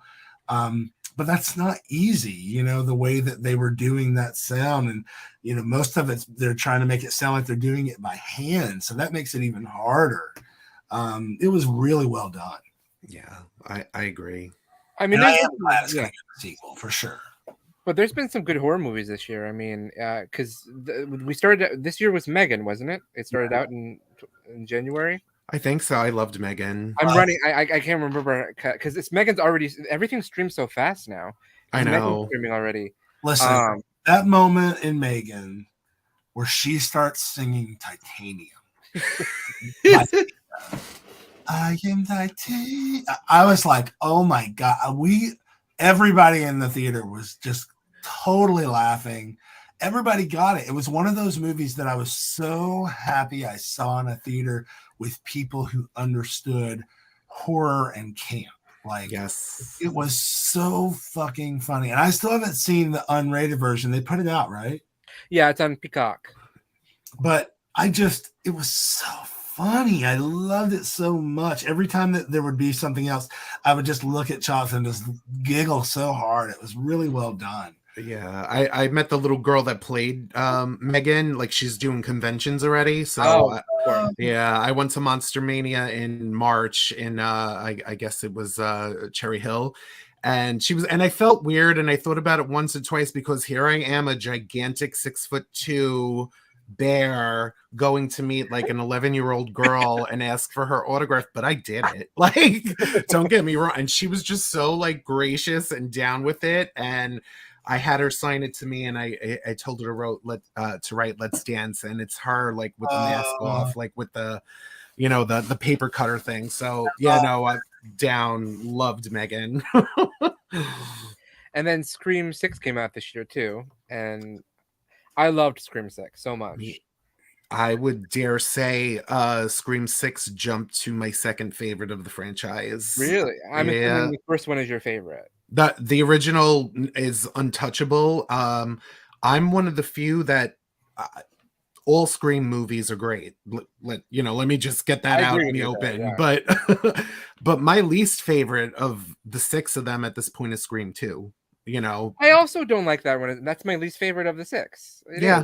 I find it a little bit slow. Everyone hates Scream 3. I kind of love Scream. I love Scream 3. Get out of here. Parker Posey, I could just watch her for hours and just screaming and running around, like, because it's so much fun. And so the Scream 6 obviously is such a rehash of Scream 2 in a lot of ways. Yes. But it makes it so much better, I think. You know what? I think at this point people probably have seen it, but I'm not going to spoil anything. But it could have been a higher maybe body count, but the scenes were. It's a fun ride. I guess you could sort of see the end coming, but like, I just suspend my disbelief, and I learned with Scream movies, stop looking for the killer. Who cares? It almost doesn't matter. It doesn't. You know? Enjoy the ride. That's what matters.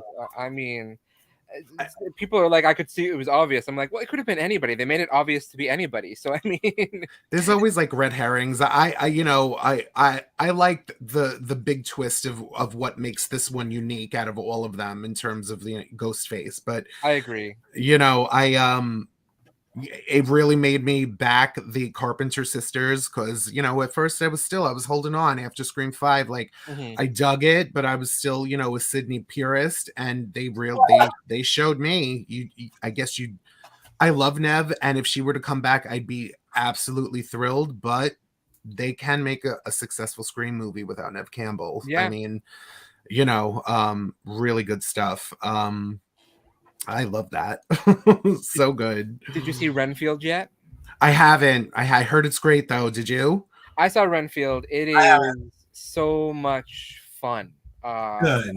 It's so much fun when Nicolas Cage is on screen. He's having the blast, the time of his life playing this role, and it's also way gorier than I would have thought for this movie was going to be. So you're selling it to me. Not just spoil. That's all I'll say. But I mean, yeah. No, you know what else I saw recently? I was lucky enough to get a screener copy of Saint Drogo. I was going to ask you about that, because I saw you post on Twitter about that. Yes, that is the follow-up to Death Drop Gorgeous, and I know the guys have been on your show to talk about Death Drop, and also maybe good people to run the cut of A Taste of Youth by, if they're up for it, because I think they would give you honest and loving feedback, because they're all about community and uplifting other independent creators. But I have my spoiler-free review on bearworldmag.com if anybody's interested. But yeah, the boys from Death Drop, they're from Monster Makeup Productions. They're bearish, you know what I'm saying? So and in this one, Saint Drogo is not like a slasher flick. They kind of really delved into queer folk horror, and it takes place in Provincetown in the off season. And I love Death Drop Gorgeous. It's one of my favorite queer horror movies, but they've upped themselves in every single capacity in terms of like cinematography, the acting performances. Everything is just so much richer and bigger, and I'm so proud of them and I'm so happy for them. And that's why, like, I really would encourage everyone, when it comes to a film festival near you, go see it. It's like, for the bears, they're without their shirts for a good portion of the movie. You get some gay sex scenes in a gay horror movie. It's like, all the stuff that we've been forced to like sit through with like the straight booby slashers of the 80s. We kind of, get our just desserts, but it's not gratuitous, if that makes sense. Like, it really is all, it's all part of the plot, and it centers on a queer couple that's going to kind of work out their differences and find a lost friend. And it's just a wild, trippy, slow burn of a ride. The way I describe it, it's kind of like The Wicker Man meets Eyes Wide Shut meets the Portrait of Dorian Gray. Those are kind of the three stories that kind of came to mind as I was watching it. So That ties into a great question then that Alex is asking in the comments. What do you think of brainier horror films like Men and Under the Skin? Did you see? I haven't seen Men, and Under the Skin is Pedro. I believe The Skin I Live. The Skin I'm In. The Skin I'm In, I think, is Pedro. Yeah. Okay, I have not seen Under the Skin. What is Under? There's a couple movies that are a very similar title. Let's see. Under the Skin is 2013. It's about this is the one with Scarlett Johansson, where she's the alien who comes to Earth and everything. I have seen that. It was really, really hard for me to watch. Really hard for me to watch. But you haven't seen Men yet? No, I still haven't seen Men. I like have the disc. I haven't watched it yet either. But in general, I enjoy the brainier horror films. Like, I mean, I am an exploitation slut. I do love like the gore and the slash and all that, but I can get down with like a slow burn and a brainier horror film. Like, I think Knife and Heart is a great one that combines both. Like, it's a brainy exploitation film. And it's also queer, I believe. Yeah, hella queer, and has both lesbian and gay male representation in it. And I believe there's a trans character in it too. I'm not 100%. It's been a while since I've seen it, but Men is a very interesting film. I've seen it. I've seen it. It was not very popular in the movie with the people I was watching it with. They especially did not enjoy the ending, but I thought it was really interesting. It reminds me of Saint Drogo's description a little bit because it's folk horror. Much like Saint Drogo's folk horror, or at least how it's being billed, as how the monster makeup guys are billing it as folk horror. So Men is very, very, it's very interesting because of also how they chose to cast it and do the roles and everything. But I'll say nothing so you all can watch it. I don't want to spoil it. But okay, good. Would you say, guys, that A Taste of Youth is a brainier horror movie? I think so. I think so too. The second draft of the script was more of a slasher. But I moved away from that because it wasn't what the script was. So one of my favorite parts about getting to make this movie is to see all the different versions of the script.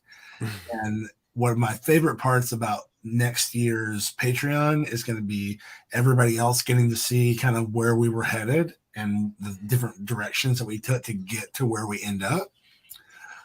Because we have like, don't we have a reading recorded? We do. We have, I think, 2 or 3 readings recorded. We have readings recorded. We've got tons of stuff. We also have, I think, half an hour worth of footage that we're not using. So, well, at least, I mean, I won't beat around the bush, folks. I mean, I am one of the biggest advocates of cut more out of this film. But the reason why, and I'll tell you, and it makes sense when you think about it this way, is this is our first feature film, and we're going to be submitting it to lots of festivals, and we want to premiere it at a really cool festival. And in order to meet those blocks that they have, it's a lot easier to get in if you are under 2 hours and under an hour and 45 minutes, an hour, that kind of thing. It's just the nature of the beast. It's why a lot of directors, once they have made their festival debuts, immediately make longer movies, because they really wanted to make their first movie longer, but people were like, no, you can't screen it here. So that's the only reason, but I also want it to be good. And I think that, well, no, also there are times where cutting a movie does help. I mean, where the scene is really good, but it doesn't necessarily service the film. Or the scene works, but it doesn't work in the film, or it drags the film down, and sometimes the scene just doesn't work, and that happens. Or you shot something and an actor just did not deliver, and no matter how hard you tried, they couldn't deliver, and so you end up not being able to use that at all, or whatever it is.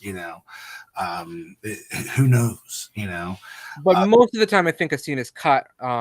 It's because because it's in service to the greater good of the film. Well, I would hope in this case, I believe every cut is because it's in greater service of the film. Because I'll tell you guys right now, there's a lot of members of the Crewniverse in this film, and we did our best to try to feature everybody, here and there and everywhere. And it's tough, y'all.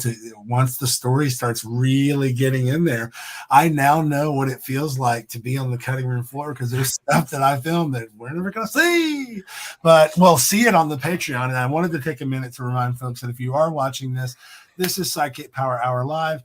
My name is Nakia. This is Joshua R. Pangborn. This is John Hernandez.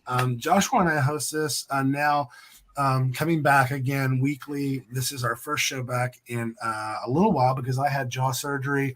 We had to take a break, and we really wanted to kind of reformulate. So that's what we're doing here this evening. And we've had this incredible guest here with us, John Hernandez, who is the editor of Bear World magazine. He's also Stan the Mechanic. And we also had Alex Colón on earlier. Alex is a member of the Crewniverse. He's been in a couple of the shows that Josh has created. And he was in the musical episode of Skeleton Crew, which I would have the honor of writing a song for him with Joshua.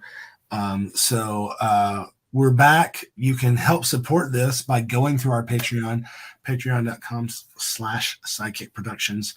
Sometimes when I say slash, these rubber bands are just like, and the fact that I still don't have feeling in this part of my lip really make the lisp come out, heavy. But John, I wanted to pivot back to Stan for a minute, because one of the things that we tried with season 2 back when we revamped in September, Power Hour fans will remember, is we were doing segments, and that's where we got the idea to create the Stew Snack segment. We started doing that, and then we also were having a Bear World magazine segment and a segment of movie reviews from Stan the Mechanic. So while we've got you here, one of the things I don't know if you caught our little brainstorming session with Alex, but one of the real purposes of SideKick Power Hour Live is to let the folks at home kind of see behind the curtain, not just to see how cool it is that the stuff comes together, but to also remind people that, creatives actually have real ideas and work, and a lot of time and effort and energy goes into this shit. We don't just say please send us some money and this is what we're going to come up with. We're actually trying to do this stuff together. And so we wanted to ask you, tell us, what are your thoughts about, we were having Bryce come on and do Bear World magazine updates, that sort of thing. To me, it might feel more appropriate to have you come in and then maybe start having Bryce do something different, or feature Bryce in a different way. What are your thoughts? Well, listen, Bryce is a brilliant musician himself and very involved in that scene here in New York. And that's his passion.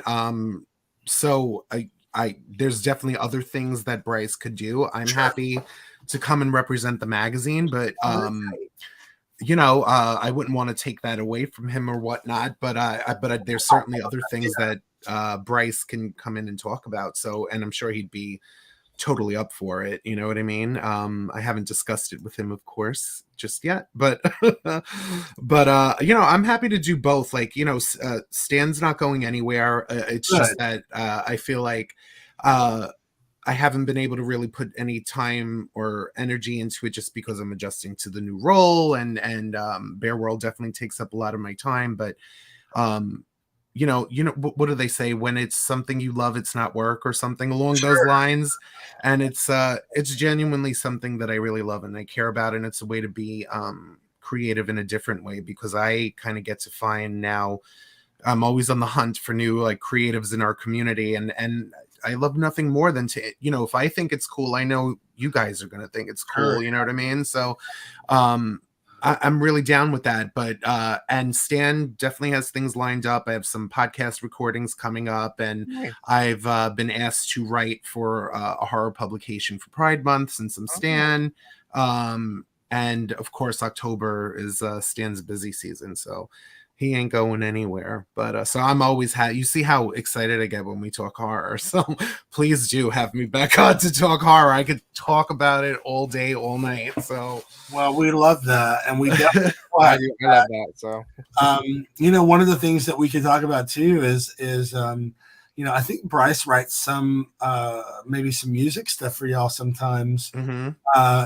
If he's ever interested in doing like a music segment where we just talk about queer Bear adjacent Bear World magazine music stories or something like that, we'd be open to that. Another thing that we'd be open to, I know Richard has been looking into a lot of like broadcasting stuff, and we've been trying our best to really up our content game.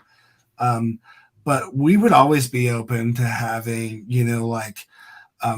are you familiar with the Architectural Digest series on YouTube? Where they just kind of like show houses of famous people and that sort of thing. No. Well, it's a little segment, but it's usually the house has just been listed for sale and somebody paid a lot of money to do it. But it kind of reminds me of the same idea that a lot of the times they'll also just like feature things that are relevant to architecture, and it'll be like a little separate part of a video or whatever.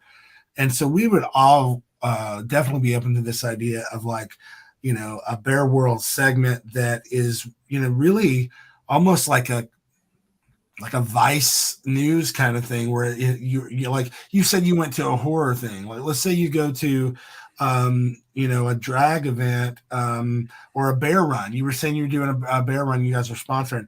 If you had a correspondent, or whatever that was out in the field, that kind of thing, and you clipped that together and turned it into like a video series or a small video or whatever, we'd be open to showing those kind of things here.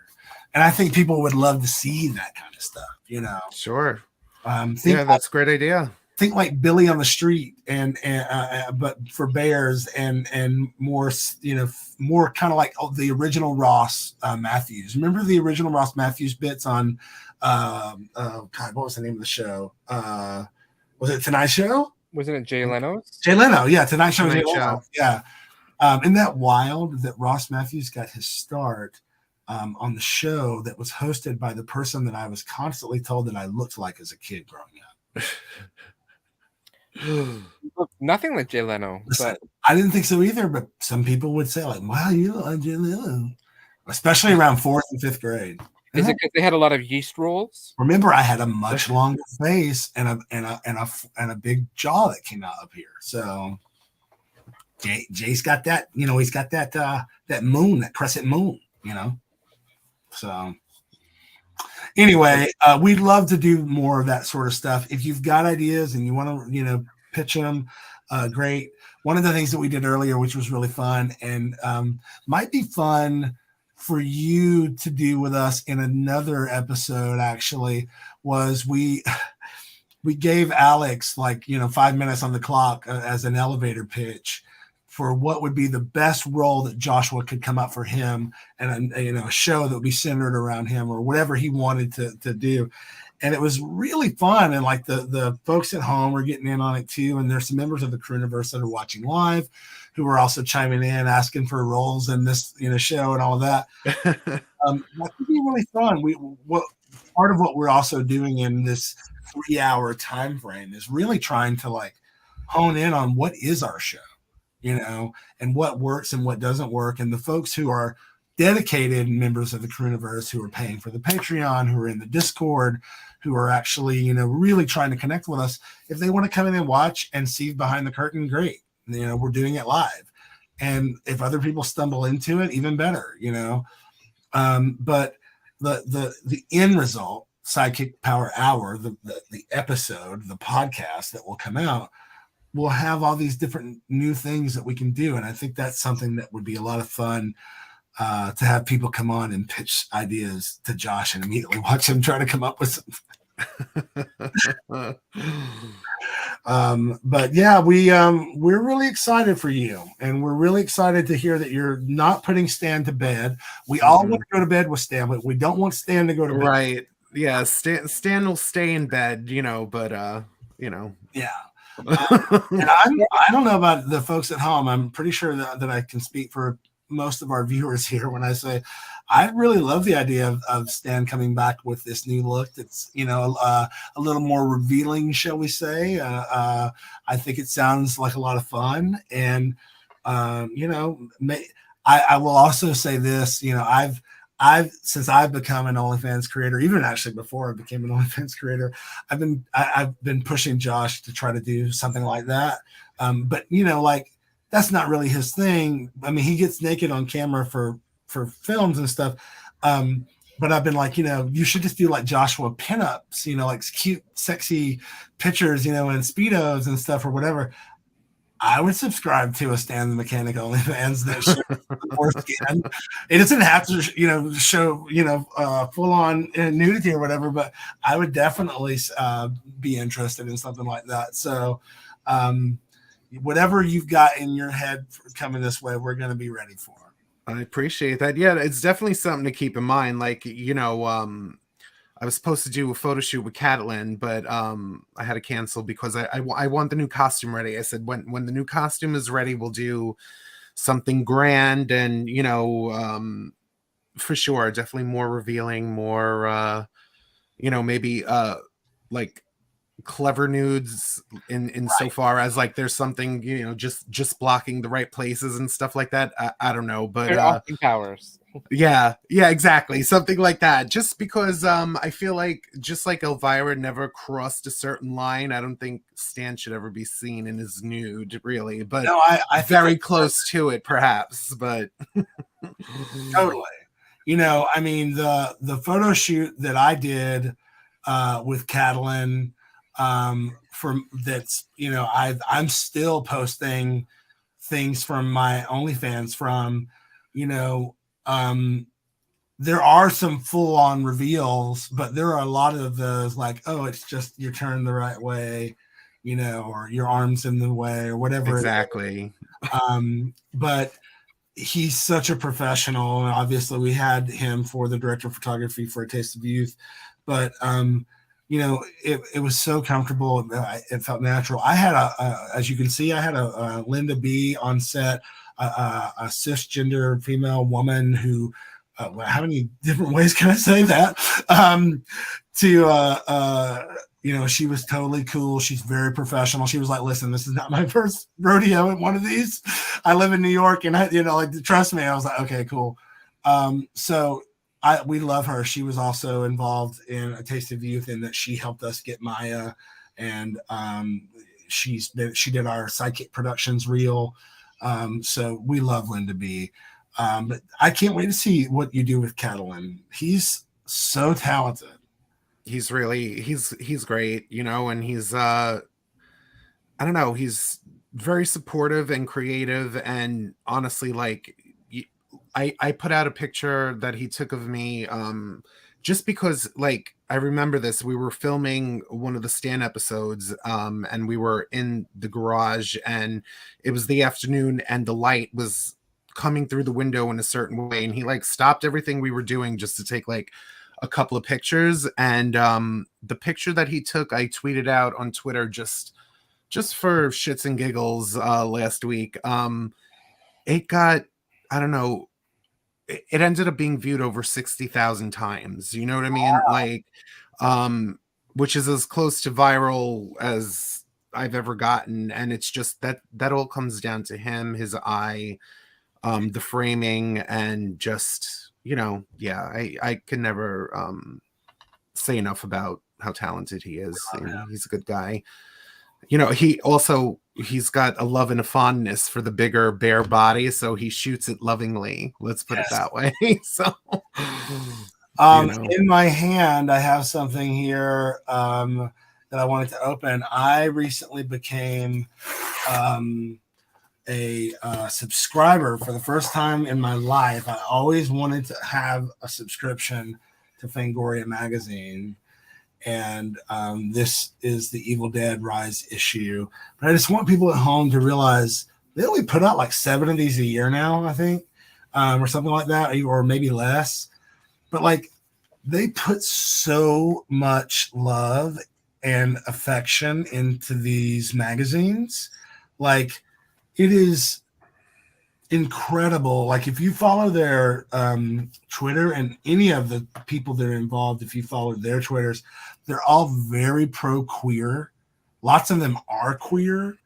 Fangoria is hitting all the right notes lately. I'm so proud for them, and I'm so proud to be a subscriber. I think that they this was what really got me into horror when I was a kid. Like, more than anything, like I had the shit scared out of me by Freddy Krueger and Leatherface in a double feature. Yes, when my parents had a drive-in, but it wasn't until I saw this at the grocery store and started picking it up that like I really became a fan. And it even comes with a poster, I think, each month. So let's see what this month's poster is. And this was one of the best parts about fucking Fangoria. Before, it was the pull-out. Well, I guess it's Evil Dead. Oh no, what is that? What's that? Goddess or godless? Godless. Oh, godless. Yeah, it's some kind of movie poster again. Who's going to save their souls? The Eastfield exorcism. Okay. I don't know. Godless. Yeah, but one of the things that you mentioned earlier is that you went to a horror con, right? And I was thinking something, I've been telling Josh that we should do DragCon booth for SideKick Productions, but now I'm thinking we should do a booth at some really good horror cons is what we should do, because once a Taste of Youth is ready, we want these people to fucking review it for sure, but we want those people to know that we're making horror content, Yeah. So, maybe we set up with Stan the mechanic. We have you on one side and us on the other. I had thought about it and considered it, but I was just like, it depends on the show and the audience. Like I was like, it's really hard to find like a specifically like queer horror kind of convention, but I guess the closest we come is like FlameCon that they do in New York in like September. So I've always considered that. But yeah, like, definitely the horror conventions are the perfect place to meet the audience. I guess I was always just a little gun shy, but yeah, maybe if we team up together, we could do it. Fun. Well, we're going to try to team up with you any chance we get. We're so grateful that you came back on the show to see us. Of course. And give our love to your man and tell him we miss him and we can't wait to hear from him and see what he's up to. We'll have him back on sometime soon. Excellent. And we'll figure out what we're going to do with the Bear World News.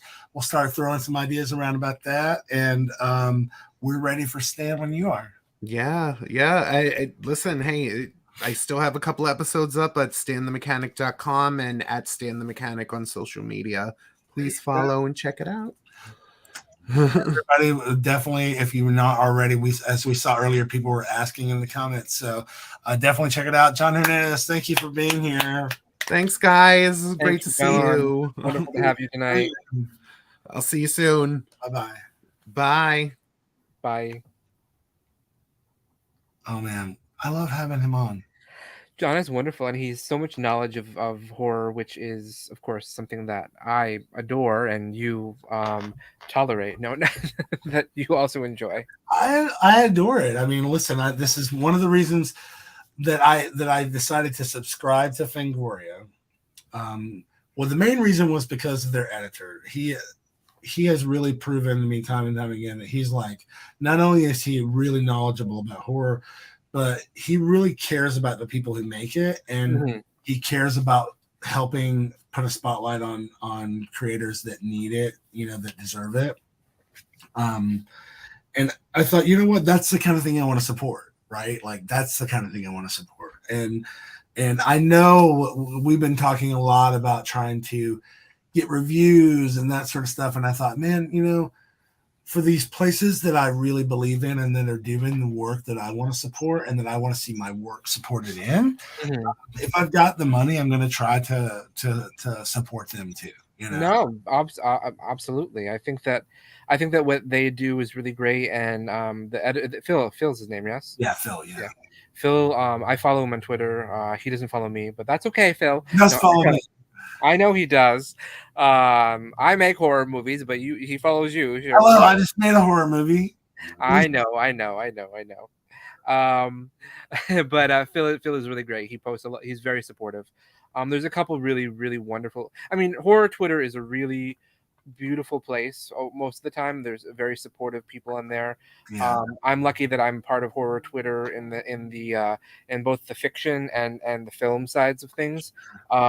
And I get to meet some really wonderful people on there. So that's awesome. Well, I wanted to take a minute to pivot to something that we were talking about earlier. Yeast rolls. I do. I'm gonna be hungry when we're done with this because I'm gonna crave yeast rolls. In fact, I need to see if my husband sent me a request to find out what we were eating. Let me see. Hopefully he did. Hopefully he just made the decision to buy yeast rolls after watching the show and seeing how much you talk about them. No, I do not have that. He has not sent me a message yet. But I was going to say earlier, we were talking last week about something that we have, another thing that we have been delaying, and that is our Indiegogo campaign backer perks. And we had several of them. And so I wanted to take a moment to start that conversation. And for the folks at home that are just joining us, welcome to SideKick Power Hour Live. I'm Nakia. This is Josh. We host this show now every week. This is our third season. This is our first show back for the third season. And we've had a little bit of a 4 or 5 month hiatus. And it's been nice, actually. We got a lot of work done. Things have been moving and changing. And one of the things that we've changed is how we broadcast the show. We used to only do it for about an hour for 3 years, basically, almost. Or no, we did 3 years straight. 2020 to 2022, basically. So yeah, so 2 years. Yeah, that's right. We're in 2023. We wanted to do something different. And so we wanted it to be longer so that we could to not feel like we're rushed on things, but we also wanted to have time for you guys to kind of get a peek behind the curtain. So that's what you're about to get right now. We're going to talk about something that we, as business that we need to attend to, and that is the Indiegogo campaign backer perks. We had several of them. Should I just pull up the website real quick? Yeah, we can do that. I think the thing that's delayed us is the title change, especially, or if we're making a title change, because we want our perks to reflect the title of the movie that everyone supported. It says this campaign is closed. Okay, yeah. So here we go. Let's pull this up. Share screen, and I'm not logged into Indiegogo or anything. This is just going to show me a public thing. It should show me what they were, though. I think it does. Continue reading. Yes, they were right over here. So you can tell me what we have. So basically, the $10 was just like we're thanking you on social media. We had 4 claimed. So we need to do that.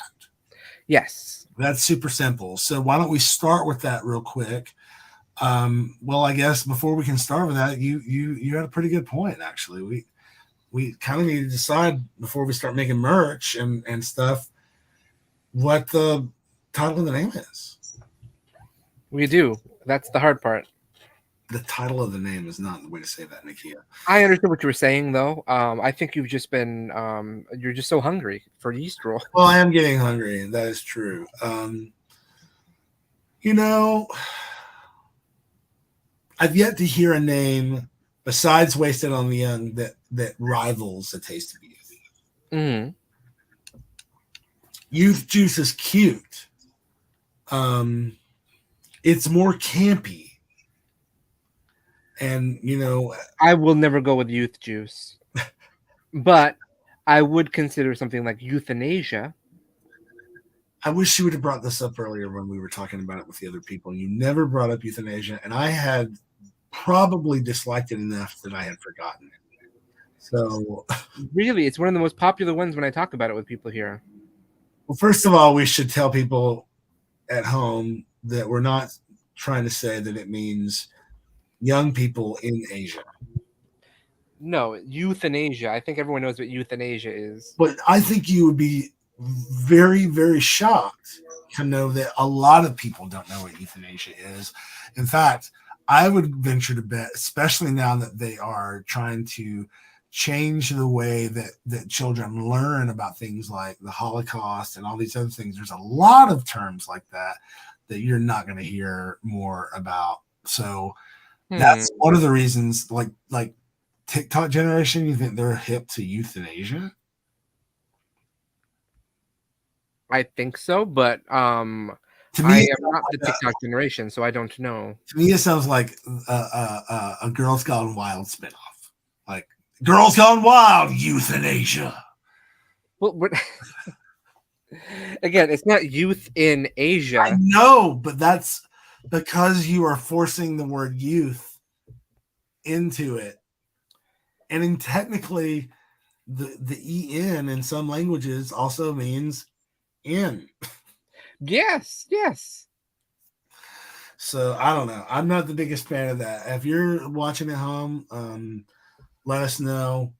If you're watching this in 6 weeks and we've already chosen a title when this actual episode of Power Hour comes out, surprise! Tell us what it is. But yeah, I think that we need to. Maybe that's what we should do. Maybe we should post a good old-fashioned Patreon poll. Just to be clear, this is how it will be spelled. Yeah, I still think it kind of is. I don't know. Part of me worries that it's problematic. Is it problematic that it has? I don't want to insinuate anything, It's okay. What do you think it's insinuating? That we're killing Asian people. Where do you get that? Well, what is euthanasia? Euthanasia? The actual word euthanasia? Mm-hmm. Euthanasia specifically is the painless killing of a patient suffering from an incurable and painful disease or an irreversible coma. Okay. So it just, without knowing that, or people who do know people who do know what euthanasia is, should we be worried about that? I'm just asking. It's not like that I'm saying no. I'm just asking. No, I mean, I guess it hadn't entered my head that people would think that we were insulting people who were doing basically assisted suicide. It's not necessarily that I'm worried about.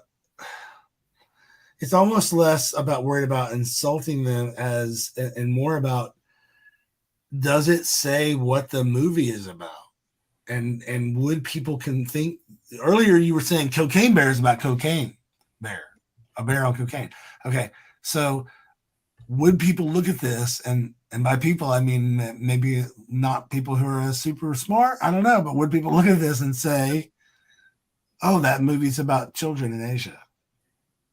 Or, oh, is that about killing young children in Asia? Like, or what is it? Because what? And even when you say the definition of euthanasia out loud, does it really say that about the movie? Do you think that's what the movie says? Well, it's a pun on. Yeah, but nobody. I mean, it looks like Jay agrees with you. So, I mean, I'm just saying. Having spent a lot of time in Asia. No, with Chris Grace recently, and seeing his incredible one-man show, Chris Grace as Scarlett Johansson, which I hope I didn't screw that title up. You didn't. It's right. I'm telling you that we should be more mindful, and for more reason, it's definitely does not to me define what the movie's about. So. Okay. I will table this. What about a Patreon poll? We could do a Patreon poll. For me, it has nothing to do with Asia, but okay. Well, for me, it has nothing to do with Asia. But I'm not talking about us. I'm talking about the public. Fair. And I'm also talking, and this is something that we have to start thinking about, and especially in terms of trying to get this movie out to people, right? It's like I'm talking about like the people that have no idea who we are, the people that are just going to see this come across their email as an entrant, or these people that are just going to see this on a grid, like without even looking at it. They're not going to necessarily know what euthanasia is about. Now, if it was just the word euthanasia, they would think it was about people who were being euthanized or something, but just by itself now. And that's what I'm thinking. I'm thinking like both the lowest common denominator of people that maybe aren't as bright and should be, or just aren't being afforded that education privilege, or the people that just don't know anything about the movie or us at all, and we have to convey it in a split second. So for me, A Taste of Youth still beats euthanasia. But okay. For me, Wasted on the Young beats euthanasia. For me, Youth Juice beats euthanasia. So, yeah. Does Wasted on the Young beat A Taste of Youth for you? I go back and forward. I really do. I like A Taste of Youth. And I kind of fought for A Taste of Youth, really, because I feel like it sets the film apart from us being. It doesn't set up that it's some kind of slasher. It doesn't set up, it has something to do with age, but you're not exactly sure what. The vial in the posters and the time stuff in the other poster should convey that. Technically, spoiler alert, there's actually an hourglass in the original poster too. It's an Easter egg, but those things I think when seen together definitely say that it's about get closer to what it's about. Mm. I think if there was another title that what was the other one that I said yesterday? Instead of A Taste of Youth or Wasted on the Young, it was something, or maybe it wasn't you I was telling, and I had this idea when I was out with Robert. But anyway, something that had to do with more of like the kind of mindset of the characters that are having these struggles. It was like clawing for time, or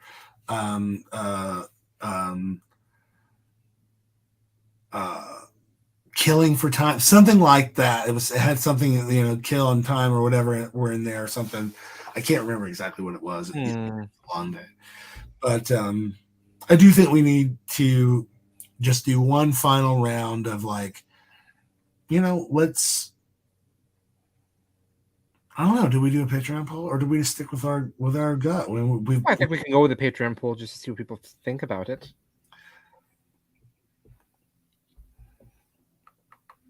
I don't know.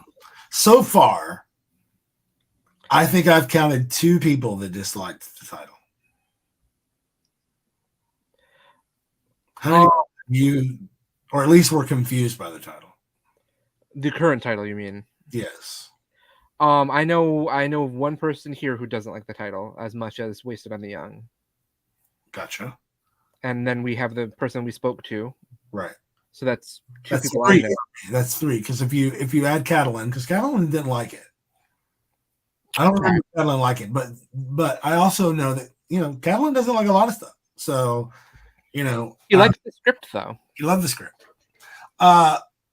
So yeah, I mean, way more people seem to agree that it's a good title. Stan the Mechanic loves the title, So I almost feel like instead of a Patreon poll, kind of like asking them to help us name it, we should just, announce that we're starting this design process and to make sure that your name and stuff is spelled correctly on your Indiegogo account, so that if there's like some of this, like we suppose, and that we have their social media, because we have to tag them on social media, right? Mm-hmm. I think we should send those things out. Is there a back end of that? Yeah, there's all sorts of stuff. I have access to the back end. Yeah, you have the back end access, but that's all stuff that we should not look at on the stream, because that's private people's information. We don't want to look at your back end access on stream. There's plenty of people who want to look at the back end access of stream, but not necessarily mine. I think a lot of people want to look at your back end access. See, I guarantee you there's people that are commenting right now that say, I would pay for access to your. Nope, there is not a single comment in there saying that they would pay access for a OnlyFans with that. Oh man. Did you see this comment in the queue about the spam? Yes, I did. And it looks like it's connected somehow to like Tech Bros. I hate it. Oh, gross.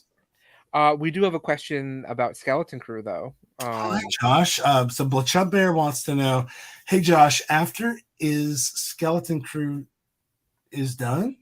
If not, what would Hunter think of Anthony's new look? What is after is Skeleton Crew done? I think Bloodshot Bear is asking if Skeleton Crew is finished or not. But Skeleton Crew is not finished. We will be back with Skeleton Crew, and I am sure that Anthony's new appearance will factor in some way, shape, or form into the script a little bit.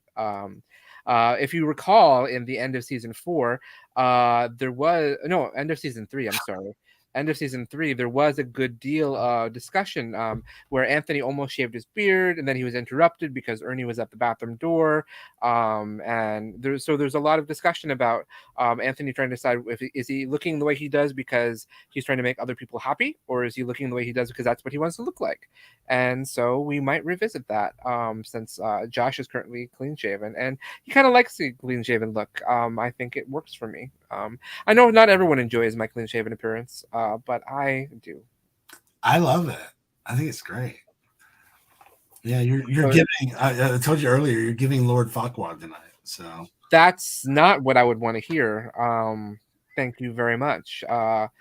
Lord Farquaad is not the role model that I have in mind for my fashion sense or appearance. I'm kidding. Thank you.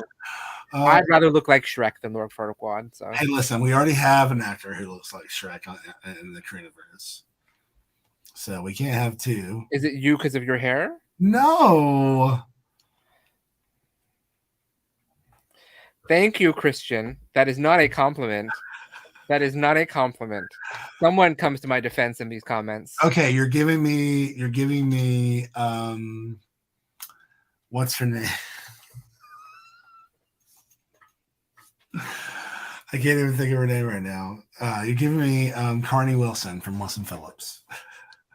I don't even know what that means, but we'll go with No, not shading Wilson Phillips like that. I'm not shading Wilson Phillips. I've heard of them. I think they're a band. Someday somebody's going to turn around and say goodbye.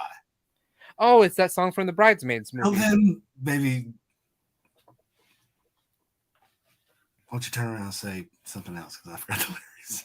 Wow, you're forgetting a lyric. That I shaded them. That is unexpected. You there. Okay, so this is what we're gonna do. We're gonna end tonight's episode on the note for projects tomorrow that we are going to post to Patreon. You can post tonight if you want to, I guess. And to the Indiegogo to please make sure all of your information is up to date because we are beginning. Some people could have moved since they funded us. So make sure it's all up to date because we're beginning the process of designing and shipping, printing and shipping the merch. And then we have to figure out how we're going to do that. So, well, that's easy. I've done that before with other stuff. So yeah, for sure. But I mean, like, we have to choose which company and what the designs are and all that stuff. And that's part of what you're going to get to see on SideKick Power Hour Live. Josh, tell them again on some of the things that they will get to see as we are wrapping up. You will get to see behind the scenes activities between Nakia and I as we form the Crewniverse. And that all of that includes designing logos, designing things for the Instagram posts and the Twitter posts, editing clips, editing sound, possibly writing music together. We have some songs that we want to put together and all that. Designing new merch for the stores on sidekicksupermarket.com. Welcoming guests like we did tonight with Stan the Mechanics, John Hernandez, and Alexander Colón. You'll see trailers and clips, and we'll do watchbacks, of course, because we enjoy that aspect of things. We're hoping to get Anthonic Maximus season 2 on here. We saw season 1 a couple last year, so we want to get season 2. We've got so many other things to watch and share, and also just share everything that's going on in the Crewniverse. And you'll be following along as we have a chance to reveal to the world Taste of Youth or a movie by any other name. Does it smell as sweet? Who knows what it is? So. You'll also get to watch us design merch. There's lots of stuff that you'll get to see. So thank you, Josh, for that. Folks at home, don't forget you can go to patreon.com/Nakia to join my Patreon, or you can go to patreon.com/Sidekick Productions to join the Sidekick Patreon. I'm so used to on Nakia Club giving my own URL that I just started repeating my own URL. Ashley, forgive me. And I really wanted to say at the close of this episode, and at the opening of this episode, I said, how appreciative of you. But I want to say that again, it's been a fun time this evening. I've had a really good time laughing and cutting up. And our guests, I think tonight were fantastic. I think they were wonderful as well. Yeah, it really, it was nice to have those folks in. And nice to hear from folks in the Crewniverse out there who are chiming in, especially people who are not just members of the Patreon Crewniverse, but also actual members of the Crewniverse who are actively involved in our projects. So shout out to Anthony, and Jay, and Christian, whoever else has been out there watching and commenting tonight. We really appreciate it. We will be back next week. We're going to do this every Tuesday now. Monday. Every Wednesday now. Every Monday from 7 to 10 p.m. Eastern Time.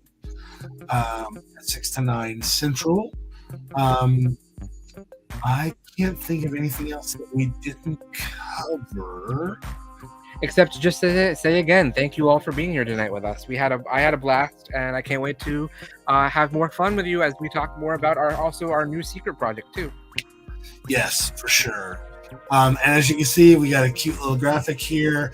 We actually have also a brand new domain, sidekickpowerhour.com.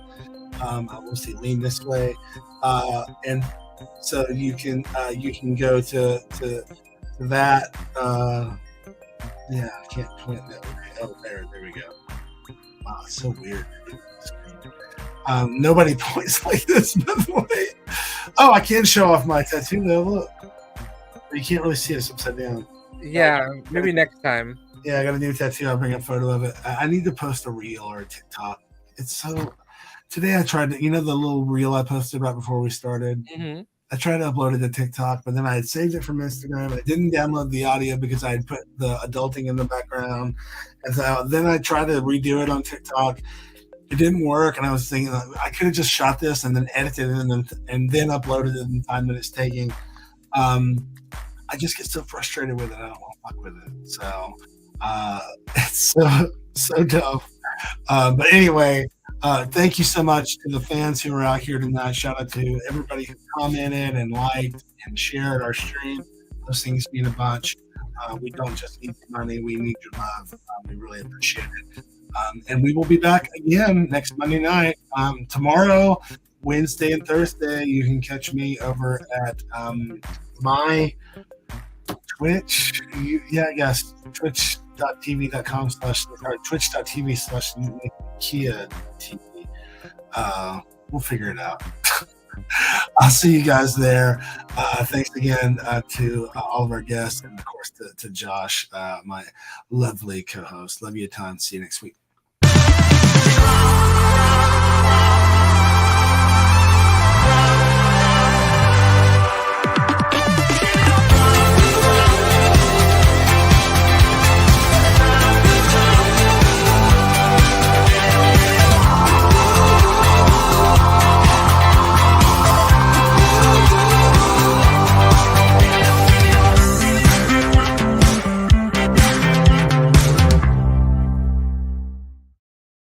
And that's the tea.